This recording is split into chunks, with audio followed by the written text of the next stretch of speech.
ವೀಕ್ಷಕರೇ ನಮಸ್ಕಾರ. ನಾಡಿನ ಸಮಸ್ತ ಜನತೆಗೆ ದಸರಾ ಹಬ್ಬದ ಹಾರ್ದಿಕ ಶುಭಾಶಯಗಳು.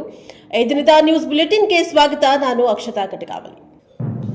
ರಸ್ತೆ ದುರಸ್ತಿಪಡಿಸಲು ಒತ್ತಾಯಿಸಿ ಬಿಜೆಪಿಯಿಂದ ರಸ್ತೆ ತಡೆ ನಡೆಸಿ ಪ್ರತಿಭಟನೆ. ಹಾನಿಯಾಗಿರುವ ರಸ್ತೆಯನ್ನು ರಾಜ್ಯ ಸರ್ಕಾರ ಕೂಡಲೇ ದುರಸ್ತಿಪಡಿಸಬೇಕೆಂದು ಒತ್ತಾಯಿಸಿ ಬಿಜೆಪಿ ಮುಖಂಡರು ಬುಧವಾರ ಪಟ್ಟಣದ ಲಯನ್ಸ್ ವೃತ್ತದಲ್ಲಿ ರಾಷ್ಟ್ರೀಯ ಹೆದ್ದಾರಿ 173 ರಸ್ತೆಯನ್ನು ತಡೆದು ಪ್ರತಿಭಟನೆಯನ್ನ ನಡೆಸಿದ್ದಾರೆ. ಈ ಸಂದರ್ಭದಲ್ಲಿ ಬಿಜೆಪಿ ತಾಲೂಕು ಅಧ್ಯಕ್ಷ ಗಜೇಂದ್ರ ಕೊಟ್ಟಿಗೆಹಾರ ಮಾತನಾಡಿ, ರಾಜ್ಯ ಕಾಂಗ್ರೆಸ್ ಸರ್ಕಾರ ಗ್ಯಾರಂಟಿ ಯೋಜನೆಗೆ ಹಣ ಕ್ರೋಢೀಕರಿಸುವ ಸಲುವಾಗಿ ಜನರ ಬೊಕ್ಕಸದಿಂದ ಲೂಟಿ ಹೊಡೆಯುವುದಲ್ಲದೆ ಇನ್ನು ಎಲ್ಲಿಂದ ಹಣ ಲೂಟಿ ಮಾಡಬಹುದೆಂದು ಹುಡುಕಾಡ್ತಾ ಇದ್ದಾರೆ. 2 ವರ್ಷದಿಂದ ಇವರ ಅಭಿವೃದ್ಧಿ ಶೂನ್ಯವಾಗಿದೆ ಎಂದು ಹೇಳಿದರು. ಜಿಲ್ಲಾ ಕಾರ್ಯದರ್ಶಿ ರಘು ಜನ್ನಾಪುರ ಮಾತನಾಡಿ, 2 ವರ್ಷದಲ್ಲಿ ಜನರಿಗೆ ಮೂಲಭೂತ ಸೌಲಭ್ಯ ಕೊಡಲು ಸಾಧ್ಯವಾಗ್ತಿಲ್ಲ. ಬಿಟ್ಟಿ ಬಾಕಿದಿಂದ ಅಭಿವೃದ್ಧಿ ಮಾಡಲು ಸಾಧ್ಯವಾಗದೆ ಜಾತಿ ಹೆಸರಿನಲ್ಲಿ ರಾಜಕೀಯ ಮಾಡುತ್ತಾ ಕಾಲಹರಣ ಮಾಡ್ತಾ ಇದ್ದಾರೆ ಎಂದು ದೂರಿದ್ದಾರೆ. ಮುಖಂಡ ದೀಪಕ್ ದೊಡ್ಡಯ್ಯ ಮಾತನಾಡಿ, ಗುಂಡಿ ಮುಚ್ಚಲು ಸಾಧ್ಯವಾಗದ ಸರ್ಕಾರಕ್ಕೆ ಆಡಳಿತ ನಡೆಸಲು ಸಾಧ್ಯವೇ ಇಲ್ಲ. ಸುಳ್ಳು ಹೇಳಿಕೊಂಡು ಅಧಿಕಾರಕ್ಕೆ ಬಂದು ಜನರನ್ನ ನರಕದ ಕೂಪಕ್ಕೆ ತಳ್ಳಿದ್ದಾರೆ. ಇದರಿಂದ ರಾಜ್ಯದ ಜನರು ಬೇಸತ್ತು ಸರ್ಕಾರದ ವಿರುದ್ಧ ದಂಗೆಯೇಳಲು ಆರಂಭಿಸಿದ್ದು ಕಾಂಗ್ರೆಸ್ ಸರ್ವನಾಶ ಶಪಿಸಿದ್ದ ಎಂದು ಹೇಳಿದ್ದಾರೆ. ಪಟ್ಟಣ ಪಂಚಾಯತಿ ಸದಸ್ಯರಾದ ಅನೂಪ್ ಕುಮಾರ್ ಪಟದೂರು, ಮನೋಜ ಕಮಲಮ್ಮ, ಮುಖಂಡರಾದ ಮನೋಜ ಹಳಿಕೋಟೆ, ವಿಜಯ ಹಳಿಕೋಟೆ, ಪಂಚಾಕ್ಷರಿ, ಧನಿಕ ಕೋಡದಿದ್ದೆ, ಪ್ರಶಾಂತ್, ಸುನಿಲ್ ಮಣಿಕೆರೆ, ಜೈಪಾಲ್, ಎಂಎಸ್ ಸುಜಿತ್, ದಯಾಕರ್ ಬಾಳೆಹಳ್ಳಿ, ಸಚಿನ್ ಬಾನಹಳ್ಳಿ, ಪ್ರಸಾದ್ ಬಕ್ಕಿ, ಪ್ರಕಾಶ್ ಕಿರುಗುಂದ, ಶಿವು ಕುನ್ನಳ್ಳಿ ಮತ್ತಿತರರು ಉಪಸ್ಥಿತರಿದ್ದರು. ಬ್ಯೂರೋ ರಿಪೋರ್ಟ್ ಪ್ರಕಾಶ್ ಬಕ್ಕಿ, ಎನ್ಕೆಎಸ್ ಟಿವಿ4 ಮೂಡಿಗೆರೆ. ಪಂಚಾಯತ್ ಯೋಜನೆಗಳನ್ನ ಪಂಚ ಗ್ಯಾರಂಟಿಗಳನ್ನ ಘೋಷಣೆ ಮಾಡಿ ಗೆದ್ದು ಬಂದ್ರಲ್ಲ, SC ST SCP TS ಹಣ ತಗೊಂಡ್ರೆ ನಾಚಿಕೆ ಆಗಲ್ಲ ನಿಮಗೆ? ಎಲ್ಲ ಟ್ಯಾಕ್ಸ್ಗಳು ಎಲ್ಲ ರೇಟನ್ನ ಹೆಚ್ಚು ಮಾಡಿ ಜನಜೀವನ ದುಷ್ಕರಕ್ಕೆ ತಳ್ಳಿದ್ದೀರಾ. ಜನಜೀವನ ಮತ್ತು ಕಷ್ಟದ ಸ್ಥಿತಿಯಲ್ಲಿ ಜನಗಳು ಬಡವರಾದಿಯಾಗಿ ನೀವು ಕೊಡ್ತಾ ಇರೋ ದುಡ್ಡಿಂದ ಯಾರು ಖುಷಿಯಾಗಿಲ್ಲ. ನಿಮ್ಮ ಕಾಲ ಅಂತ್ಯ ಬಂದಿದೆ, ನಿಮಗೆ ಅಂತ್ಯದ ಕಾಲ ಬಂದಿದೆ. ನೀವು ಕುರ್ಚಿಗಾಗಿ ನಾನು ಮುಖ್ಯಮಂತ್ರಿ ಅದು ಮುಂದುವರಿಬೇಕು ಅಂತ ಮುಖ್ಯಮಂತ್ರಿಗಳು ಹೇಳಿದ್ರೆ ಉಪಮುಖ್ಯಮಂತ್ರಿಗಳು ನಾನು ಮುಖ್ಯಮಂತ್ರಿ ಆಗಬೇಕು ಅಂತ ಕಚ್ಚಾಡ್ತಾ ಇದ್ದೀರಾ. ಜನರ ಕಷ್ಟಕ್ಕೆ ಅರ್ಥ ಆಗ್ತಾ ಇಲ್ಲ. ಎಷ್ಟು ಜನ ಈ ರಾಜ್ಯದಲ್ಲಿ ಗುಂಡೆಗಳನ್ನ ತಪ್ಪಿಸ್ಲಿಕ್ಕೆ ಹೋಗಿ ಬಿದ್ದು ಪ್ರಾಣ ಕಳ್ಕೊಂಡಿದ್ದಾರೆ ಅಂತ ಅರ್ಥ ಆಗಿದೆಯಾ ನಿಮಗೆ? ಮಾನವೀಯತೆ ಇದೆಯಾ ನಿಮಗೆ? ಅಧಿಕಾರದಲ್ಲಿ ಮುಂದುವರಿಕೆ ಯೋಗ್ಯತೆ ಇದೆಯಾ? ತಕ್ಷಣವೇ ರಾಜೀನಾಮೆ ಕೊಟ್ಟು ಮನೆಗೆ ಹೋಗಿ. ಇಲ್ಲ ಅಂದ್ರೆ ಸ್ವಲ್ಪ ದಿನದಲ್ಲೇ ಸಾರ್ವಜನಿಕರ ಮೆದುಗಡೆ ದಂಗೆ ಹೇಳ್ತಾರೆ. ಎಲ್ಲ ರಸ್ತೆಗಳು ನೀವು ಓಡಾಡೋ ರಸ್ತೆಗಳು ತಡೀತಾರೆ. ಈ ರಾಜಕಾರಣಿಗಳನ್ನು ಬಿಡೋದಿಲ್ಲ. ಬಂಧುಗಳೇ, ನಮ್ಮ ಕ್ಷೇತ್ರದ ಶಾಸಕರಿಗೆ ನಾನು ಆಗ್ರಹಪಡಿಸ್ತೇನೆ. ನಮ್ಮ ಕ್ಷೇತ್ರದಲ್ಲಿರುವ ಗುಂಡಿಗಳನ್ನು ನೋಡಿದ್ದೀರಾ? ಎಷ್ಟು ಜನ ಕಷ್ಟದಲ್ಲಿ ಕೇಳಿದ್ದೀರಾ? ಜನಸಾಮಾನ್ಯರು, ವಿದ್ಯಾರ್ಥಿಗಳು, ರೈತಾಪಿ ವರ್ಗದವರು, ಕೂಲಿ ಕಾರ್ಮಿಕರು, ಪ್ಲಾಂಟರ್ಸ್ ಹೋಗಕ್ಕಾಗ್ತಾ ರಸ್ತೆನಲ್ಲಿ. ನಾಡುಗಳೆಲ್ಲ ನುಚ್ಚುಗುಚ್ಚಾಗಿ ಹೋಗಿದೆ. ಮೇಂಟೈನ್ ಮಾಡೋಕ್ಕಾಗ್ತಾ ಇಲ್ಲ. ಪ್ರವಾಸ ಮಾಡ್ರಿ ಕ್ಷೇತ್ರದಲ್ಲಿ ಗುಂಡಿ ಮುಚ್ಚಿ ರಸ್ತೆಗಳನ್ನು ಅಭಿವೃದ್ಧಿ ಮಾಡಿ. ಏನು ಅಭಿವೃದ್ಧಿ ಮಾಡಿದ್ದೀರಾ? ಬರೀ ನಿಮ್ಮ ಜೇಬು ತುಂಬಿಸ್ಕೊಳ್ತಾ ಇದ್ದೀರಾ. ನೀವು ಖಜಾನೆ ಲೂಟಿ ಮಾಡ್ತಾ ಇದ್ದೀರಾ. ನೀವು ಈ ರಾಜ್ಯವಾದ ಅಧಿಕಾರವನ್ನು ಬಿಟ್ಟು ಕೆಳಗೋಗಿ ನಾವು ಮುಂದಿನ ಅಧಿಕಾರಕ್ಕೆ ಬರ್ತೀವಿ, ಈ ರಾಜ್ಯವನ್ನ ಸರಿಯಾದ ರೀತಿಯಲ್ಲಿ ಮುನ್ನಡೆಸ್ತೀವಿ ಅನ್ನುವಂಥ ಮಾತನ್ನ ಎಲ್ಲರ ಪರವಾಗಿ ಮಾತಾಡ್ತಾ ಇದ್ದೀನಿ. ಧನ್ಯವಾದಗಳು.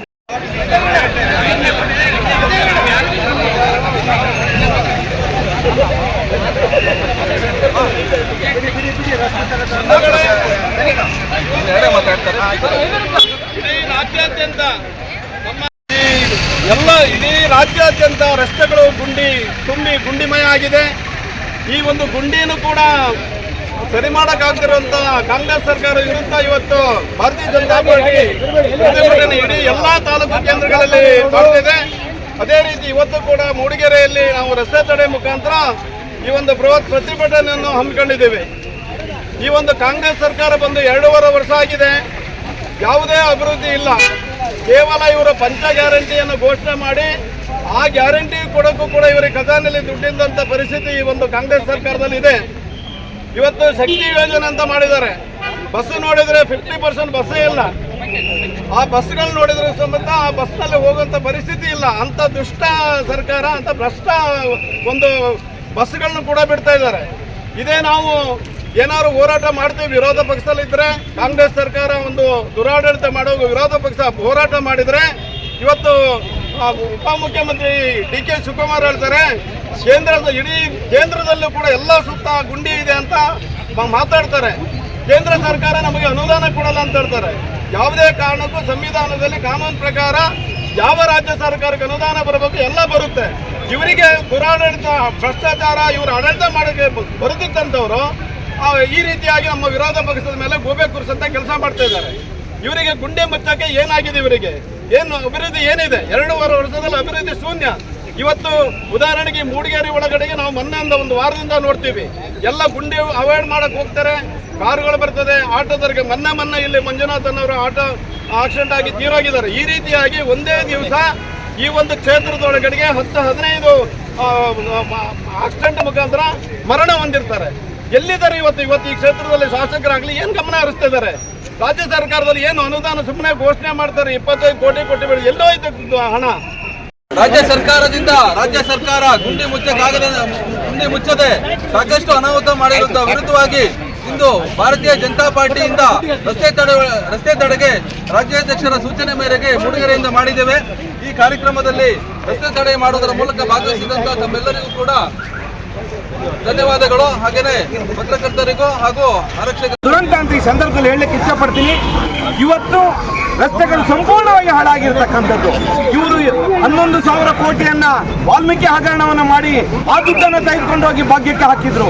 ಪ್ರತಿಯೊಂದು ರೀತಿಯಲ್ಲಿ ಈ ರಾಜ್ಯವನ್ನ ಮತಗಳ ಮೇಲೆ ಅಳೆಯುವಂತ ಪ್ರಯತ್ನವನ್ನು ಮಾಡ್ತಿರ್ತಕ್ಕಂಥದ್ದು. ಹಾಗಾಗಿ ಇವತ್ತು ಈ ಭ್ರಷ್ಟ ಕಾಂಗ್ರೆಸ್ ಸರ್ಕಾರವನ್ನು ನಾವು ತೊಲಗಿಸಬೇಕು. ಮುಂದಿನ ಭಾರತೀಯ ಜನತಾ ಪಕ್ಷ ಅಧಿಕಾರಕ್ಕೆ ಬರಬೇಕು. ಅದಕ್ಕೋಸ್ಕರ ನಮ್ಮ ಹೋರಾಟ ನಿರಂತರವಾಗಿ ನಡೀತಾ ಇದೆ ಅಂತ ಈ ಸಂದರ್ಭದಲ್ಲಿ ಹೇಳ್ತಾ, ಇವತ್ತು ಈ ಭ್ರಷ್ಟ ಕಾಂಗ್ರೆಸ್ ಸರ್ಕಾರ ಇಲ್ಲಿವರೆಗೆ ಅಧಿಕಾರಿಗಳಿಗೆ ಸಮೇತವರೆಗೂ ಅವರಿಗೆ ಹಣವನ್ನು ನೀಡಿದರೆ ತಿಂಗಳ ಸಂಬಳವನ್ನು ಸಮೇತ ಇವತ್ತವರೆಗೆ ಕೊಡ್ತಾ ಇಲ್ಲ. ಈ ರಾಜ್ಯದಲ್ಲಿ ಕೋಮುಗಲಭೆ ನಡೀತಾ ಇರತಕ್ಕಂಥದ್ದಲ್ಲೂ ಜಾತ್ಯತೀತರನ್ನ ಹೆಸರನ್ನ ಮಾಡಿಕೊಂಡು ಜಾತಿಗಳನ್ನ ಒಡೆಯುವಂತ ವ್ಯವಸ್ಥೆಯನ್ನ ಈ ರಾಜ್ಯದಲ್ಲಿ ಮಾಡ್ತಾ ಇರ್ತಕ್ಕಂಥದ್ದು.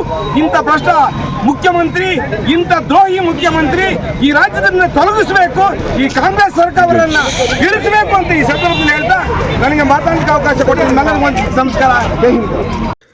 ಮಹಿಳಾ ಮತ್ತು ಮಕ್ಕಳ ಅಭಿವೃದ್ಧಿ ಇಲಾಖೆ ಶಿಶು ಅಭಿವೃದ್ಧಿ ಯೋಜನೆ ವತಿಯಿಂದ ಸೆಪ್ಟೆಂಬರ್ 24ರಂದು ಔರಾದ್ ಪಟ್ಟಣದ ಡಾ ಗುರುಪಾದಪ್ಪ ನಾಗಮಾರಪಳ್ಳಿ ಕಲ್ಯಾಣ ಮಂಟಪದಲ್ಲಿ ಆಯೋಜಿಸಿದ್ದ ರಾಷ್ಟ್ರೀಯ ಪೋಷಣ ಮಾಸಾಚರಣೆಯನ್ನು ಮಾಜಿ ಸಚಿವರು ಹಾಗೂ ಶಾಸಕರಾದ ಪ್ರಭು ಚವ್ಹಾಣ್ ಅವರು ಉದ್ಘಾಟಿಸಿದ್ದಾರೆ. ಮಕ್ಕಳಿಗೆ ವಿದ್ಯೆಯ ಮೇಲೆ ಆಸಕ್ತಿ, ಕಲಿಕೆಯ ಮೇಲೆ ಶ್ರದ್ಧೆ, ಸಂಸ್ಕಾರ ಕಲಿಯಲು ಅಂಗನವಾಡಿ ಕೇಂದ್ರವೇ ಕಲಿಕೆಯ ಮೊದಲ ಮೆಟ್ಟಿಲಾಗಿದೆ ಎಂದು ತಿಳಿಸಿದ್ದಾರೆ. ಕಾರ್ಯಕ್ರಮದಲ್ಲಿ ಅಂಗನವಾಡಿ ಕಾರ್ಯಕರ್ತರು ಹಾಗೂ ಅಂಗನವಾಡಿ ಸಹಾಯಕಿಯರನ್ನು ಸನ್ಮಾನಿಸಲಾಯಿತು. Bureau report Lakshman, NKS TV4 Bidar.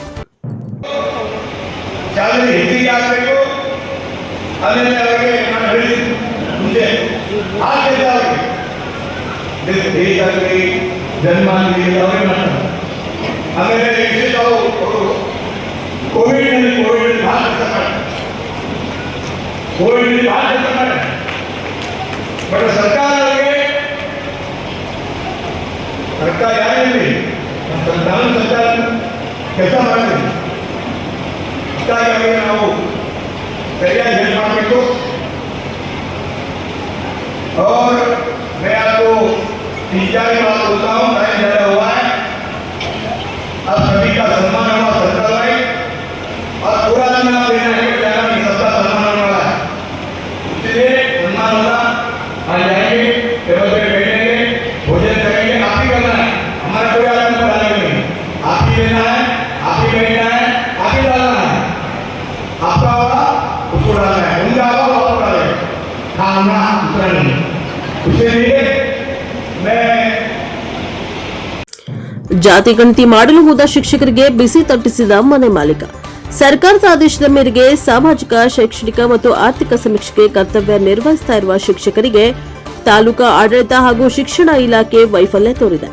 Challakere ಶಾಂತಿನಗರದ ಶಿಕ್ಷಕರು ಜಾತಿ ಸಮೀಕ್ಷೆ ಮಾಡುವ ವೇಳೆ ಏಕಾಏಕಿ ಮನೆಗೆ ಹೋದಾಗ ಮನೆ ಮಾಲೀಕ ಜೋಸೆಫ್ ಮಾತನಾಡಿ, ನೀವು ಯಾರು, ಯಾವ ಉದ್ದೇಶದಿಂದ ಬಂದಿದ್ದೀರಾ, ಸುಖ ಸುಮ್ಮನೆ ಮನೆ ಒಳಗೆ ಪ್ರವೇಶ ಮಾಡಬಾರದು, ನೀವು ಶಿಕ್ಷಕರಾದ್ರೆ ಜಾತಿ ಗಣತಿಯ ನಾಮಫಲಕ ತೋರಿಸಿ, ಇಲ್ಲವೇ ಸರ್ಕಾರದಿಂದ ಕೊಡುವ BO ಲೆಟರ್ ತೋರಿಸಿ ಎಂದು ಪ್ರಶ್ನಿಸಿದಾಗ ತಬ್ಬಿಬ್ಬಳಾದ ಶಿಕ್ಷಕರು ಜಾತಿ ಗಣತಿ ಮಾಡದೆ ಹೊರಬಂದಿದ್ದಾರೆ.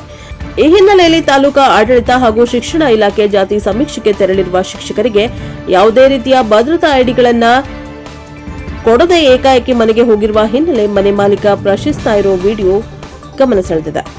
ಇತ್ತೀಚಿನ ದಿನಗಳಲ್ಲಿ ಕಳ್ಳತನ, ದರೋಡೆ ಪ್ರಕರಣಗಳು ಹೆಚ್ಚಾಗಿರುವ ಹಿನ್ನೆಲೆಯಲ್ಲಿ ಪ್ರತಿಯೊಬ್ಬ ನಾಗರಿಕರು ಅಪರಿಚಿತ ವ್ಯಕ್ತಿಗಳನ್ನ ಮನೆ ಒಳಗೆ ಬಿಟ್ಟುಕೊಡುವುದಿಲ್ಲ. ಈ ನಿಟ್ಟಿನಲ್ಲಿ ತಾಲೂಕಾ ಆಡಳಿತ, ಶಿಕ್ಷಣ ಇಲಾಖೆ ನೇಮಕಗೊಂಡಿರುವ ಶಿಕ್ಷಕರಿಗೆ ಐಡಿ ಕಾರ್ಡ್ ಕೊಡದೇ ಇರುವುದು ವಿಪರ್ಯಾಸವಾಗಿದೆ. ಇನ್ನಾದರೂ ಸಂಬಂಧಪಟ್ಟ ಇಲಾಖೆ ಈ ವಿಷಯವನ್ನು ಪರಿಗಣಿಸಿ ಶಿಕ್ಷಕರಿಗೆ ಭದ್ರತೆ ಕೊಡುವರೆ ಎಂದು ಕಾದು ನೋಡಬೇಕಾಗಿದೆ.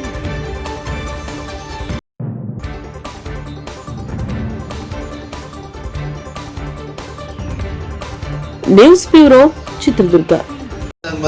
ಖಂಡಿತ ಹಾಕಿ ಸರ್, ನೀವು ಖಂಡಿತ ಹಾಕಿ. ನೀವು ಖಂಡಿತ ಕೊಡ್ತಿಲ್ಲ, ಕೊಡ್ತಾರಂತೆ. ಕೊಡ್ತಾರೆ ಅಂದ್ರೆ ಅಷ್ಟೊತ್ತಿಗೆ ಬಂದಿದ್ದಲ್ಲ ಸರ್. ಅಲ್ಲಿ ಮೇಲ್ಗಡೆ ಅವ್ರಿಗೂ ಒತ್ತಡ ಇರುತ್ತ ಸರ್, ಮೇಲಧಿಕಾರಿಗಳಿಂದ ಒತ್ತಡ ಸರ್. ಮೇಲಧಿಕಾರಿ ಅಂದ್ರೆ ಬಟ್ ಅದೇ ಕೊಡ್ತೀವಿ. ನೀವ್ ಯಾರು ಅಂತ ಗೊತ್ತಾಗ್ಬೇಕಾ? ಅದೇ ಸರ್. ಇವಾಗ ಒಂದ್ ಫ್ಯಾಮಿಲಿ ಬಗ್ಗೆ ಕೇಳ್ಬೇಕಾದಾಗ ನೀವ್ ಯಾರು ಅಂತ ನಮ್ಗೆ ಗೊತ್ತಾಗ್ಬೇಕ? ಅದು ನಿಜನೇ. ನಿಮ್ಗೆ ರೆಕಾರ್ಡ್ಸ್ ಎಲ್ಲ ಕೊಡ್ಬೇಕಂದ್ರೆ ನಮಗೂ ನೀವು ಗೌರ್ಮೆಂಟ್ ಆಫೀಸರ್ ಆಗಿದ್ರೆ ಮಾತ್ರ ನಮ್ಗೆ ಒಳ್ಳೇದು ಅಂತ ಇದು ಮಾಡ್ತೀವಿ. ಅದೇ ಕೊಡ್ತಾರಂತ ಹೇಳಿದಾರೆ. ಬ್ಲಫ್ ಮಾಡೋದಾದ್ರೆ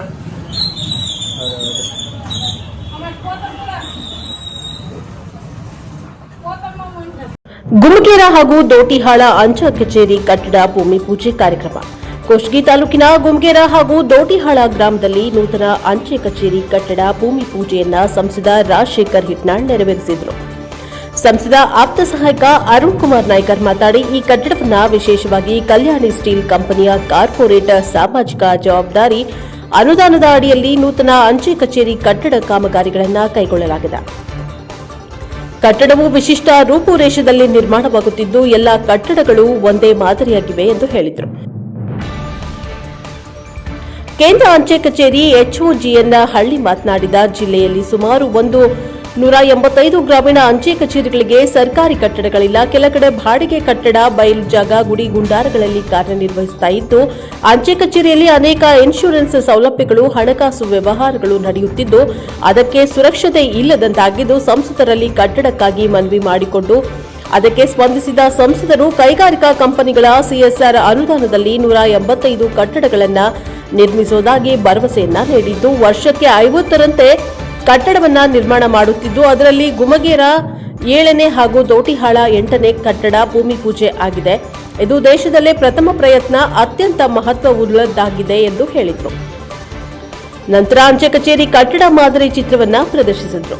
ಈ ಸಂದರ್ಭದಲ್ಲಿ ಕಾಡಾ ಅಧ್ಯಕ್ಷ ಹುಸೇನ್ ಸಾಬ್ ದೋಟಿಹಾಳ, ಜಿಲ್ಲಾ ಸಹಕಾರಿ ಯೂನಿಯನ್ ಅಧ್ಯಕ್ಷ ಶೇಖರ್ ಗೌಡ ಮಾಲಿ ಪಾಟೀಲ್, ಕಾಂಗ್ರೆಸ್ ಮುಖಂಡರಾದ ದೊಡ್ಡಬಸವ ಬಯ್ಯಾಪುರ, ಲಾಡ್ಲಾ ಮಶಾಕ್ ದೋಟಿಹಾಳ್, ಶಿವಶಂಕರ ಗೌಡ ಕಡೂರು, ಚಂದ್ರಶೇಖರ ನಾಲ್ತ್ವಾಡ್, ದೊಡ್ಡಯ್ಯ ಗದ್ದಡಕಿ, ಗುಮಕೇರ ಗ್ರಾಮ ಪಂಚಾಯತಿ ಅಧ್ಯಕ್ಷ ಪರಸಪ್ಪ ಗಂಗನಾಳ, ದೋಟಿಹಾಳ ಗ್ರಾಮ ಪಂಚಾಯತ್ ಅಧ್ಯಕ್ಷ ಮಹೇಶ್ ಕಾಳ್ಗಿ, ಉಪಾಧ್ಯಕ್ಷರು, ಸರ್ವ ಸದಸ್ಯರು, ಗ್ರಾಮ ಪಂಚಾಯತಿ ಸಿಬ್ಬಂದಿಗಳು, ಅಂಚೆ ಕಚೇರಿ ಸಿಬ್ಬಂದಿಗಳು ಹಾಗೂ ಊರಿನ ಹಿರಿಯರು, ಯುವಕರು ಉಪಸ್ಥಿತರಿದ್ದರು. Bureau report, Kushtagi. ಈ ಒಂದು ಕಾರ್ಯಕ್ರಮದ ಮೂಲ ಉದ್ದೇಶ ಏನಂದ್ರೆ, ನಮ್ಮ ದೇಶದಲ್ಲಿ ಗ್ರಾಮೀಣ ಪ್ರದೇಶದಲ್ಲಿ ಆರ್ಥಿಕ ಚಟುವಟಿಕೆಗಳು ನಡೆಯಲಿಕ್ಕೆ ತುಂಬಾ ಗ್ರಾಮೀಣ ಮಟ್ಟದಲ್ಲಿ ಸಹಕಾರಿಯಾಗಿರ್ತಕ್ಕಂಥದ್ದು ಅಂಚೆ ಕಚೇರಿ ಇಲಾಖೆಗಳು. ತಮ್ಗೆ ಗೊತ್ತಿರೋಂಗೆ ಆ ಅಂಚೆ ಕಚೇರಿಯ ಕಟ್ಟಡಗಳು ಯಾವುದೋ ಒಂದು ಸುವ್ಯವಸ್ಥಿತವಾಗಿರ್ತಕ್ಕಂಥ ಕಟ್ಟಡಗಳು ಇಲ್ಲದೆ ಯಾವುದೋ ಒಂದು ಖಾಸಗಿ ಮನೆಗಳಲ್ಲಿ, ಬಿಲ್ಡಿಂಗ್ಗಳಲ್ಲಿ ಕಾರ್ಯನಿರ್ವಹಣೆ ಮಾಡ್ತಿವೆ. ಅವುಗಳಿಗೆ ಒಂದು ಸುವ್ಯವಸ್ಥಿತವಾಗಿರ್ತಕ್ಕಂಥ ಒಂದು ಕಟ್ಟಡವನ್ನ ವ್ಯವಸ್ಥೆ ಒದಗಿಸಿಕೊಡ್ಬೇಕಂತ ಒಂದು ಮಹಾ ಪರಿಕಲ್ಪನೆಯಿಂದ ನಮ್ಮ ಸಂಸದರು ಕೊಪ್ಪಳ ಜಿಲ್ಲೆಯಲ್ಲಿ ಈಗಾಗಲೇ ಕಾರ್ಯನಿರ್ವಹಿಸತಕ್ಕಂಥ ಎಲ್ಲ ಕೈಗಾರಿಕೆಗಳು ಅವುಗಳ ಸಾಮಾಜಿಕ ಹೊಣೆಗಾರಿಕೆ ನಿಧಿಯನ್ನ ಸಮಾಜದ ಏಳಿಗೆಗಾಗಿ ಬಳಸಬೇಕಾಗ್ತೈತಿ. ಆ ಬಳಸುವಂತ ನಿಧಿಯಲ್ಲಿ ಸಿಎಸ್ಆರ್ ಅನುದಾನದಲ್ಲಿ ಒಂದು ಸುವ್ಯವಸ್ಥಿತವಾಗಿರ್ತಕ್ಕಂಥ ಒಂದು ಕಟ್ಟಡ ನಿರ್ಮಾಣ ಮಾಡುವ ಉದ್ದೇಶವನ್ನು ಇಟ್ಟುಕೊಂಡು ಇಡೀ ದೇಶದಲ್ಲಿಯೇ ಈ ವಿನೂತನವಾಗಿರ್ತಕ್ಕಂಥ ಮಾದರಿ ನಮ್ಮ ಜಿಲ್ಲೆಯಲ್ಲಿ ಈ ಕಾರ್ಯಕ್ರಮವನ್ನು ಹಮ್ಮಿಕೊಂಡಿದ್ದೇವೆ. ನೀವು ಈ ಊರಲ್ಲಿ ನಿಂತು ಈ ಕಟ್ಟಡವನ್ನು ನೋಡಿದ್ರೆ ಅದೇ ಕಟ್ಟಡ ಅಂಚೆ ಕಚೇರಿನ ಮತ್ತೊಂದು ಊರಲ್ಲಿ ಹೋಗಿ ನೋಡಿದ್ರು ಕೂಡ ಅದು ಏಕಮಾದರಿಯಲ್ಲಿ ಇರುತ್ತೆ. ಈ ಕಾನ್ಸೆಪ್ಟ್ ಇರ್ತಕ್ಕಂಥ ಎಂಟೈರ್ ಇಂಡಿಯಾದೊಳಗ ಫಸ್ಟ್ ಟೈಮ್ ನಾವು ಮಾಡ್ತಾ ಇದ್ವಿ. ಅದಕ್ಕೆ ತಮ್ಮೆಲ್ಲರ ಪರವಾಗಿ ಯೋಜನೆಗೆ ಅವ್ರನ್ನ ತಮ್ಮೆಲ್ಲರ ಪರವಾಗಿ ಅಭಿನಂದಿಸ್ತೇನೆ. 765 ಸ್ಕ್ವೇರ್ ಫೀಟ್ ಅಲ್ಲಿ ಈ ಅಂಚೆ ಕಚೇರಿ ನಿರ್ಮಾಣ ಆಗ್ತಿದೆ. ಅದಕ್ಕೆ ತಗತಕ್ಕಂಥ ವೆಚ್ಚ 15,62,000 ರೂಪಾಯಿಗಳು. ಅದನ್ನ ಕಂಪನಿಯವರೇ ನೀಡ್ತಿದ್ದಾರೆ. ಇಲ್ಲಿ ನಿಮ್ಮೂರಲ್ಲಿ ಈ ಗುಂಗೇರಿ ಗ್ರಾಮದಲ್ಲಿ ನಿರ್ಮಾಣವಾಗತಕ್ಕಂಥ ಈ ಕಂಪನಿಗೆ ಈ ಕಟ್ಟಡದ ದುಡ್ಡನ್ನ, ಅನುದಾನವನ್ನ ಕಲ್ಯಾಣಿ ಫ್ಯಾಕ್ಟರಿ ಅವರು ನೀಡ್ತಾ ಇದ್ದಾರೆ. ಅದನ್ನ ಇವತ್ತು ಮಾನ್ಯ ಸಂಸದರು ತಮ್ಮ ಅಮೃತ ಹಸ್ತದಿಂದ ಭೂಮಿ ಪೂಜೆಯನ್ನು ನೆರವೇರಿಸಿದ್ದಾರೆ. ಎಲ್ಲ ಮುಖಂಡರುಗಳ ಸಮಕ್ಷಮದಲ್ಲಿ ಅವರೊಂದಿಗೆ ಸೇರ್ಕೊಂಡು ಇವತ್ತಿನ ದಿನ ಇದು ಆಗ್ತಿದೆ. ಇದ್ರದ್ದು ಈ ಕಟ್ಟಡವನ್ನು ತಮ್ಮೆಲ್ಲರಿಗೂ ಕೂಡ ಒಳ್ಳೇದಾಗಲಿ ಅಂತಂದು ತಮಗೆ ತಿಳಿಸುತ್ತಾ, ಈ ಈ ಅಂಚೆ ಕಚೇರಿ ಯಾಕೆ ಕಾರ್ಯನಿರ್ವಹಿಸಬೇಕು ಅನ್ನೋದ್ರ ಕುರಿತು ಅಂಚೆ ಕಚೇರಿ ಇಲಾಖೆ ಅಧಿಕಾರಿಗಳಾಗಿರ್ತಕ್ಕಂಥ ಶ್ರೀ ಹಳ್ಳಿ ಸಾಹೇಬ್ರವರು ಕೆಲವೊಂದಿಷ್ಟು ಮಾತುಗಳನ್ನು ಹೇಳಬೇಕಂತ ಅವರಿಗೆ ಕೇಳ್ತಾರೆ. ಸೋದರೇ ಮತ್ತು ಈ ಗ್ರಾಮದ ಹಿರಿಯರೇ, ಎಲ್ಲ ಪಂಚಾಯತ್ ಮತ್ತು ವಿಡಿಯೋಗಳವರೇ, ಎಲ್ಲ ಎಲ್ಲೂ ಸುಮಾರು 185 ಗ್ರಾಮೀಣ ಅಂಚೆ ಕಚೇರಿಗಳು ಬರ್ತಾವೆ ಕೊಪ್ಪಳ ಜಿಲ್ಲೆಯಲ್ಲಿ. ಅಲ್ಲಿ ಎಲ್ಲೂ ಕೂಡ ಕಟ್ಟಡಗಳಿಲ್ಲ. ಕೆಲವು ಕಡೆ ಸ್ವಂತ ಬಾಡಿಗೆ ಕೊಟ್ಟು ನಡೆಸ್ತಾರ, ಇನ್ನು ಕೆಲವು ಕಡೆ ಬಯಲು ಜಾಗದಲ್ಲಿ ಇಟ್ಟಿರ್ತಾರೆ, ಕೆಲವು ಕಡೆ ಮಸೂತಿ ಮೂಲ ಗುಡಿಯಲ್ಲಿ ಇಟ್ಟಿರ್ತಾರೆ. ಇದನ್ನೆಲ್ಲ ಮನಗಂಡು ನಾವು ಅವ್ರಿಗೊಂದ್ಸಲ ಮನವಿ ಮಾಡಿಕೊಂಡಾಗ ಇಲ್ಲಿ ನಮ್ಮ ಪೋಸ್ಟ್ ಆಫೀಸಿಗೆ ಕೆಲಸ ಮಾಡ್ತೀವಿ, ಬ್ಯಾಂಕಿಂಗ್ ಕೆಲಸ ಮಾಡ್ತೀವಿ, ಇನ್ಶೂರೆನ್ಸ್ ವರ್ಕ್ ಮಾಡ್ತೀವಿ, ಪಾಸ್ಪೋರ್ಟ್ ಕೂಡ ಕೊಪ್ಪಳದಲ್ಲೇ ಮಾಡ್ತಾ ಇದ್ದೀವಿ, ಇವತ್ತು ಆಧಾರ್ ಕಾರ್ಡ್ ಮಾಡ್ತಾ ಇದ್ದೀವಿ, PM ಕಿಸಾನ್ ಎಷ್ಟು ಲಕ್ಷ ಸಾವಿರಾರು ಕಿಟ್ಗಳನ್ನು ಇವತ್ತು ಕೊಡ್ತಾ ಇದ್ದೀವಿ. ಒಂದು ಜಾಗ ಇಲ್ಲ ಪೋಸ್ಟ್ ಆಫೀಸಿಗೆ, ಒಂದು ಸರಿಯಾದ ಜಾಗ ಇಲ್ಲ. ಅದಕ್ಕೆ ಜಾಗ ಕೊಟ್ಟು ದುಡ್ಡು ಇಟ್ಕೊಳ್ಳೋಕ್ಕೂ ಕೂಡ ಸ್ವಲ್ಪ ತೊಂದರೆ ಇದೆ. ದುಡ್ಡು ಜನರಿಗೆ ಕೊಡಬೇಕಲ್ಲ. 108 ಸ್ಕೀಮ್ ಅದಾವ ಇವತ್ತು ಬ್ಯಾಂಕಿನಾಗ, ಏನದಾವ ಅವೆಲ್ಲ ಅದಾವ. ಇನ್ಶೂರೆನ್ಸ್ ಹಳ್ಳಿಗರಿಗೆ ಬೇರೆ, ಎಂಪ್ಲಾಯೀಸಿಗೆ ಬೇರೆ, ಅಲ್ಲಿ ಒಳ್ಳೆ ಬೋನಸ್ ಇರ್ತಕ್ಕಂಥದ್ದು. ಆಮೇಲೆ ಈಗೆಲ್ಲ ಆಧಾರ ಮಾಡ್ತಕ್ಕಂಥದ್ದು. ಒಂದು ಬಿಲ್ಡಿಂಗೇ ಇರಲಿಲ್ಲ, ಒಂದು ನೆಲೆ ಇರಲಿಲ್ಲ ಇಲ್ಲಿ ತನ. ಇದನ್ನೆಲ್ಲ ಅವ್ರ ಗಮನಕ್ಕೆ ತಂದಾಗ ಅವ್ರೊಂದು ತೀರ್ಮಾನ ತಗೊಂಡ್ರು. ಮೀಟಿಂಗ್ ಮೇಲೆ ಮೀಟಿಂಗ್ ಮಾಡಿ ನಮ್ಮ ಜೊತೆಗೆ, ಫ್ಯಾಕ್ಟ್ರಿಯವ್ರ ಜೊತೆಗೆ ಈ CSR ಫಂಡನ್ನು ಬಳಸ್ಕೊಂಡು ನಾವು ಏನು ಮಾಡ್ಲಿಕ್ಕೆ ಸಾಧ್ಯತೆ ಅಂತ ಹೇಳಿ ತೀರ್ಮಾನ ಬಂದಾಗ 185 ಗ್ರಾಮೀಣ ಭಾಗದ ಅಂಚೆ ಕಚೇರಿಗಳಿಗೆ ಸ್ವಂತ ಕಟ್ಟಡವನ್ನು ಒಂದೇ ಮಾದರಿಯಲ್ಲಿ, ಒಂದೇ ಖರ್ಚಿನಲ್ಲಿ, ಇಡೀ ಜಿಲ್ಲೆಯಲ್ಲಿ ನೋಡಿದ್ರೆ ಒಂದೇ ಥರ ಇರಬೇಕು. ಅಲ್ಲಿ ವಾಷಿಂಗ್ ಫೆಸಿಲಿಟೀಸ್ ಇರ್ತಕ್ಕಂಥದ್ದು, ನೀರಿನ ಫೆಸಿಲಿಟೀಸ್ ಇರ್ತಕ್ಕಂಥದ್ದು, ಮತ್ತು ವೃದ್ಧರು, ಇವತ್ತು ನಮ್ಮ ವಯಸ್ಸಾದವರು, ಹಿರಿಯ ನಾಗರಿಕರು ಬರ್ತಾರೆ, ಅವ್ರಿಗೆ ಕೂಡ್ಲಿಕ್ಕೆ ಜಾಗ ಇರುವ ರೀತಿಯೊಳಗೆ ಒಳ್ಳೆ ಸುಸಜ್ಜಿತವಾದ ರೀತಿಯಲ್ಲಿ ಒಂದು ಮಾಡೆಲ್ ಆಗಿ ಯಾಕೆ ಮಾಡಬಾರ್ದು ಅಂತ ತೀರ್ಮಾನ ತೊಗೊಂಡು ಇವತ್ತು ಇದು 8ನೇ ಆಫೀಸ್ ಪೂಜೆ ಮಾಡ್ತಾ ಇರ್ತಾರೆ. ನಾ ಹೇಳ್ತಾ ಇದ್ದೀನಿ, ಇದು ದೇಶದಲ್ಲಿ ಈ ಥರ ಬೇರೆ ಎಲ್ಲಿ ಮಾಡ್ತಾ ಇಲ್ಲ, ಯಾವ ರಾಜ್ಯದಲ್ಲಿಯೂ ಮಾಡ್ತಾ ಇಲ್ಲ. ಅಂದರೆ ಗ್ರಾಮೀಣ ಭಾಗದ ಸೇವೆ, ಈ ಗ್ರಾಮೀಣ ಭಾಗದೊಳಗೆ ಇರೋದಲ್ಲ ನಮ್ಮ ದೇಶ ಇರೋದೆಲ್ಲ ಗ್ರಾಮೀಣನ. ಇವತ್ತೆಲ್ಲರೂ ಅಲಕ್ಷ್ಯ ಮಾಡ್ತಾ ಇದ್ದಾರೆ ಅದನ್ನು. ಇವ್ರು ಮಾತ್ರ ಅಲ್ಲಿ ಒಂದು ಸೇವೆ ಸಿಗಬೇಕಾದ್ರೆ ಒಂದು ಕಟ್ಟಡದ ಅವಶ್ಯಕತೆ ಐತೆ ಅಂತಕ್ಕಂಥ ಒಂದು ಮೂಲಭೂತ ಅವಶ್ಯಕತೆಯನ್ನು ಅರ್ತ್ಕೊಂಡು ಇವತ್ತು ಪ್ರತಿಯೊಂದು ಈ 8ನೇದಿದೆ, ಈ ವರ್ಷ 50 ಮಾಡ್ಬೇಕಂತೇಳಿ ಒಂದು ತೀರ್ಮಾನ ಆಗಿದೆ. ಅವರು CSR ಅವರು ಫಂಡ್ನೊಳಗೆ ಏನೇನು ಅವೈಲೇಬಿಲಿಟಿ ಇದೆ ಅದು ನೋಡ್ಕೊಂಡು ಇಷ್ಟೆಲ್ಲ ಅನೇಕ ಸೌಲಭ್ಯಗಳು ಹೇಳ್ತಾ ಹೋದ್ರೆ ಒಂದು ದಿವಸ ಆಗ್ತದೆ. ಇವತ್ತು ಅಷ್ಟೊಂದು ಇಲಾಖೆಗಳು ನಮ್ಮಲ್ಲಿ ಕೆಲಸ ಮಾಡ್ತಾವೆ. Bank, post, insurance, passport, Aadhaar, ಭಾಳಷ್ಟು ಸಮಯ ಇಲ್ಲ ನಿಮ್ಗೆ. ನಮ್ಮ ಅಂಚೆ ಇಲಾಖೆಯಲ್ಲಿ ಕೇಳಿದ್ರೆ ಎಲ್ಲ ಮಾಹಿತಿಯನ್ನು ಕೇಳ್ತಾರೆ. ಅನೇಕ ಟೈಪ್ ಇನ್ಶೂರೆನ್ಸ್ ಅದಾವ. ಇವತ್ತು 500 ರೂಪಾಯಿ ಕಟ್ಟಿದ್ರೆ ಇನ್ಶೂರೆನ್ಸ್, ಆಕ್ಸಿಡೆಂಟ್ ಅಂತ ಮಾಡಿದ್ರೆ 10 ಲಕ್ಷ ರೂಪಾಯಿ ಸಿಗ್ತದೆ. ಏನಾರು ಆಕ್ಸಿಡೆಂಟ್ ಆದರೆ, ಆಕ್ಸಿಡೆಂಟ್ ಅಂದ್ರೆ ಬರೀ ಆಕ್ಸಿಡೆಂಟ್ ಅಂತಲ್ಲ, ಹಾವು ಕಡಿದಿರ್ಬೋದು, ಕರೆಂಟ್ ಇದ್ದಿರ್ಬೋದು. 700 ರೂಪಾಯಿ ಕಟ್ಟಿದ್ರೆ ವರ್ಷಕ್ಕೆ 15 ಲಕ್ಷ ರೂಪಾಯಿ ಸಿಗ್ತಕ್ಕಂಥವು. ಆಮೇಲೆ ನಿಮ್ಗೆ ಉಳಿತಾಯ ಮಾಡ್ತಕ್ಕಂಥ ಮನೋಭಾವ, ಇವತ್ತು ಗ್ರಾಮೀಣ ಭಾಗದ ಉಳಿತಾಯವೇ ಉಳ್ಳವರ ಮಾನ ಅಂತೇನು ಹೇಳ್ತಾ ಇದ್ದೀವಿ ನಾವು. ಅಂಥ ಒಂದು ಅವಕಾಶಕ್ಕೆ ಒಂದು ನೆಲೆ ಬೇಕಾಗಿದೆ.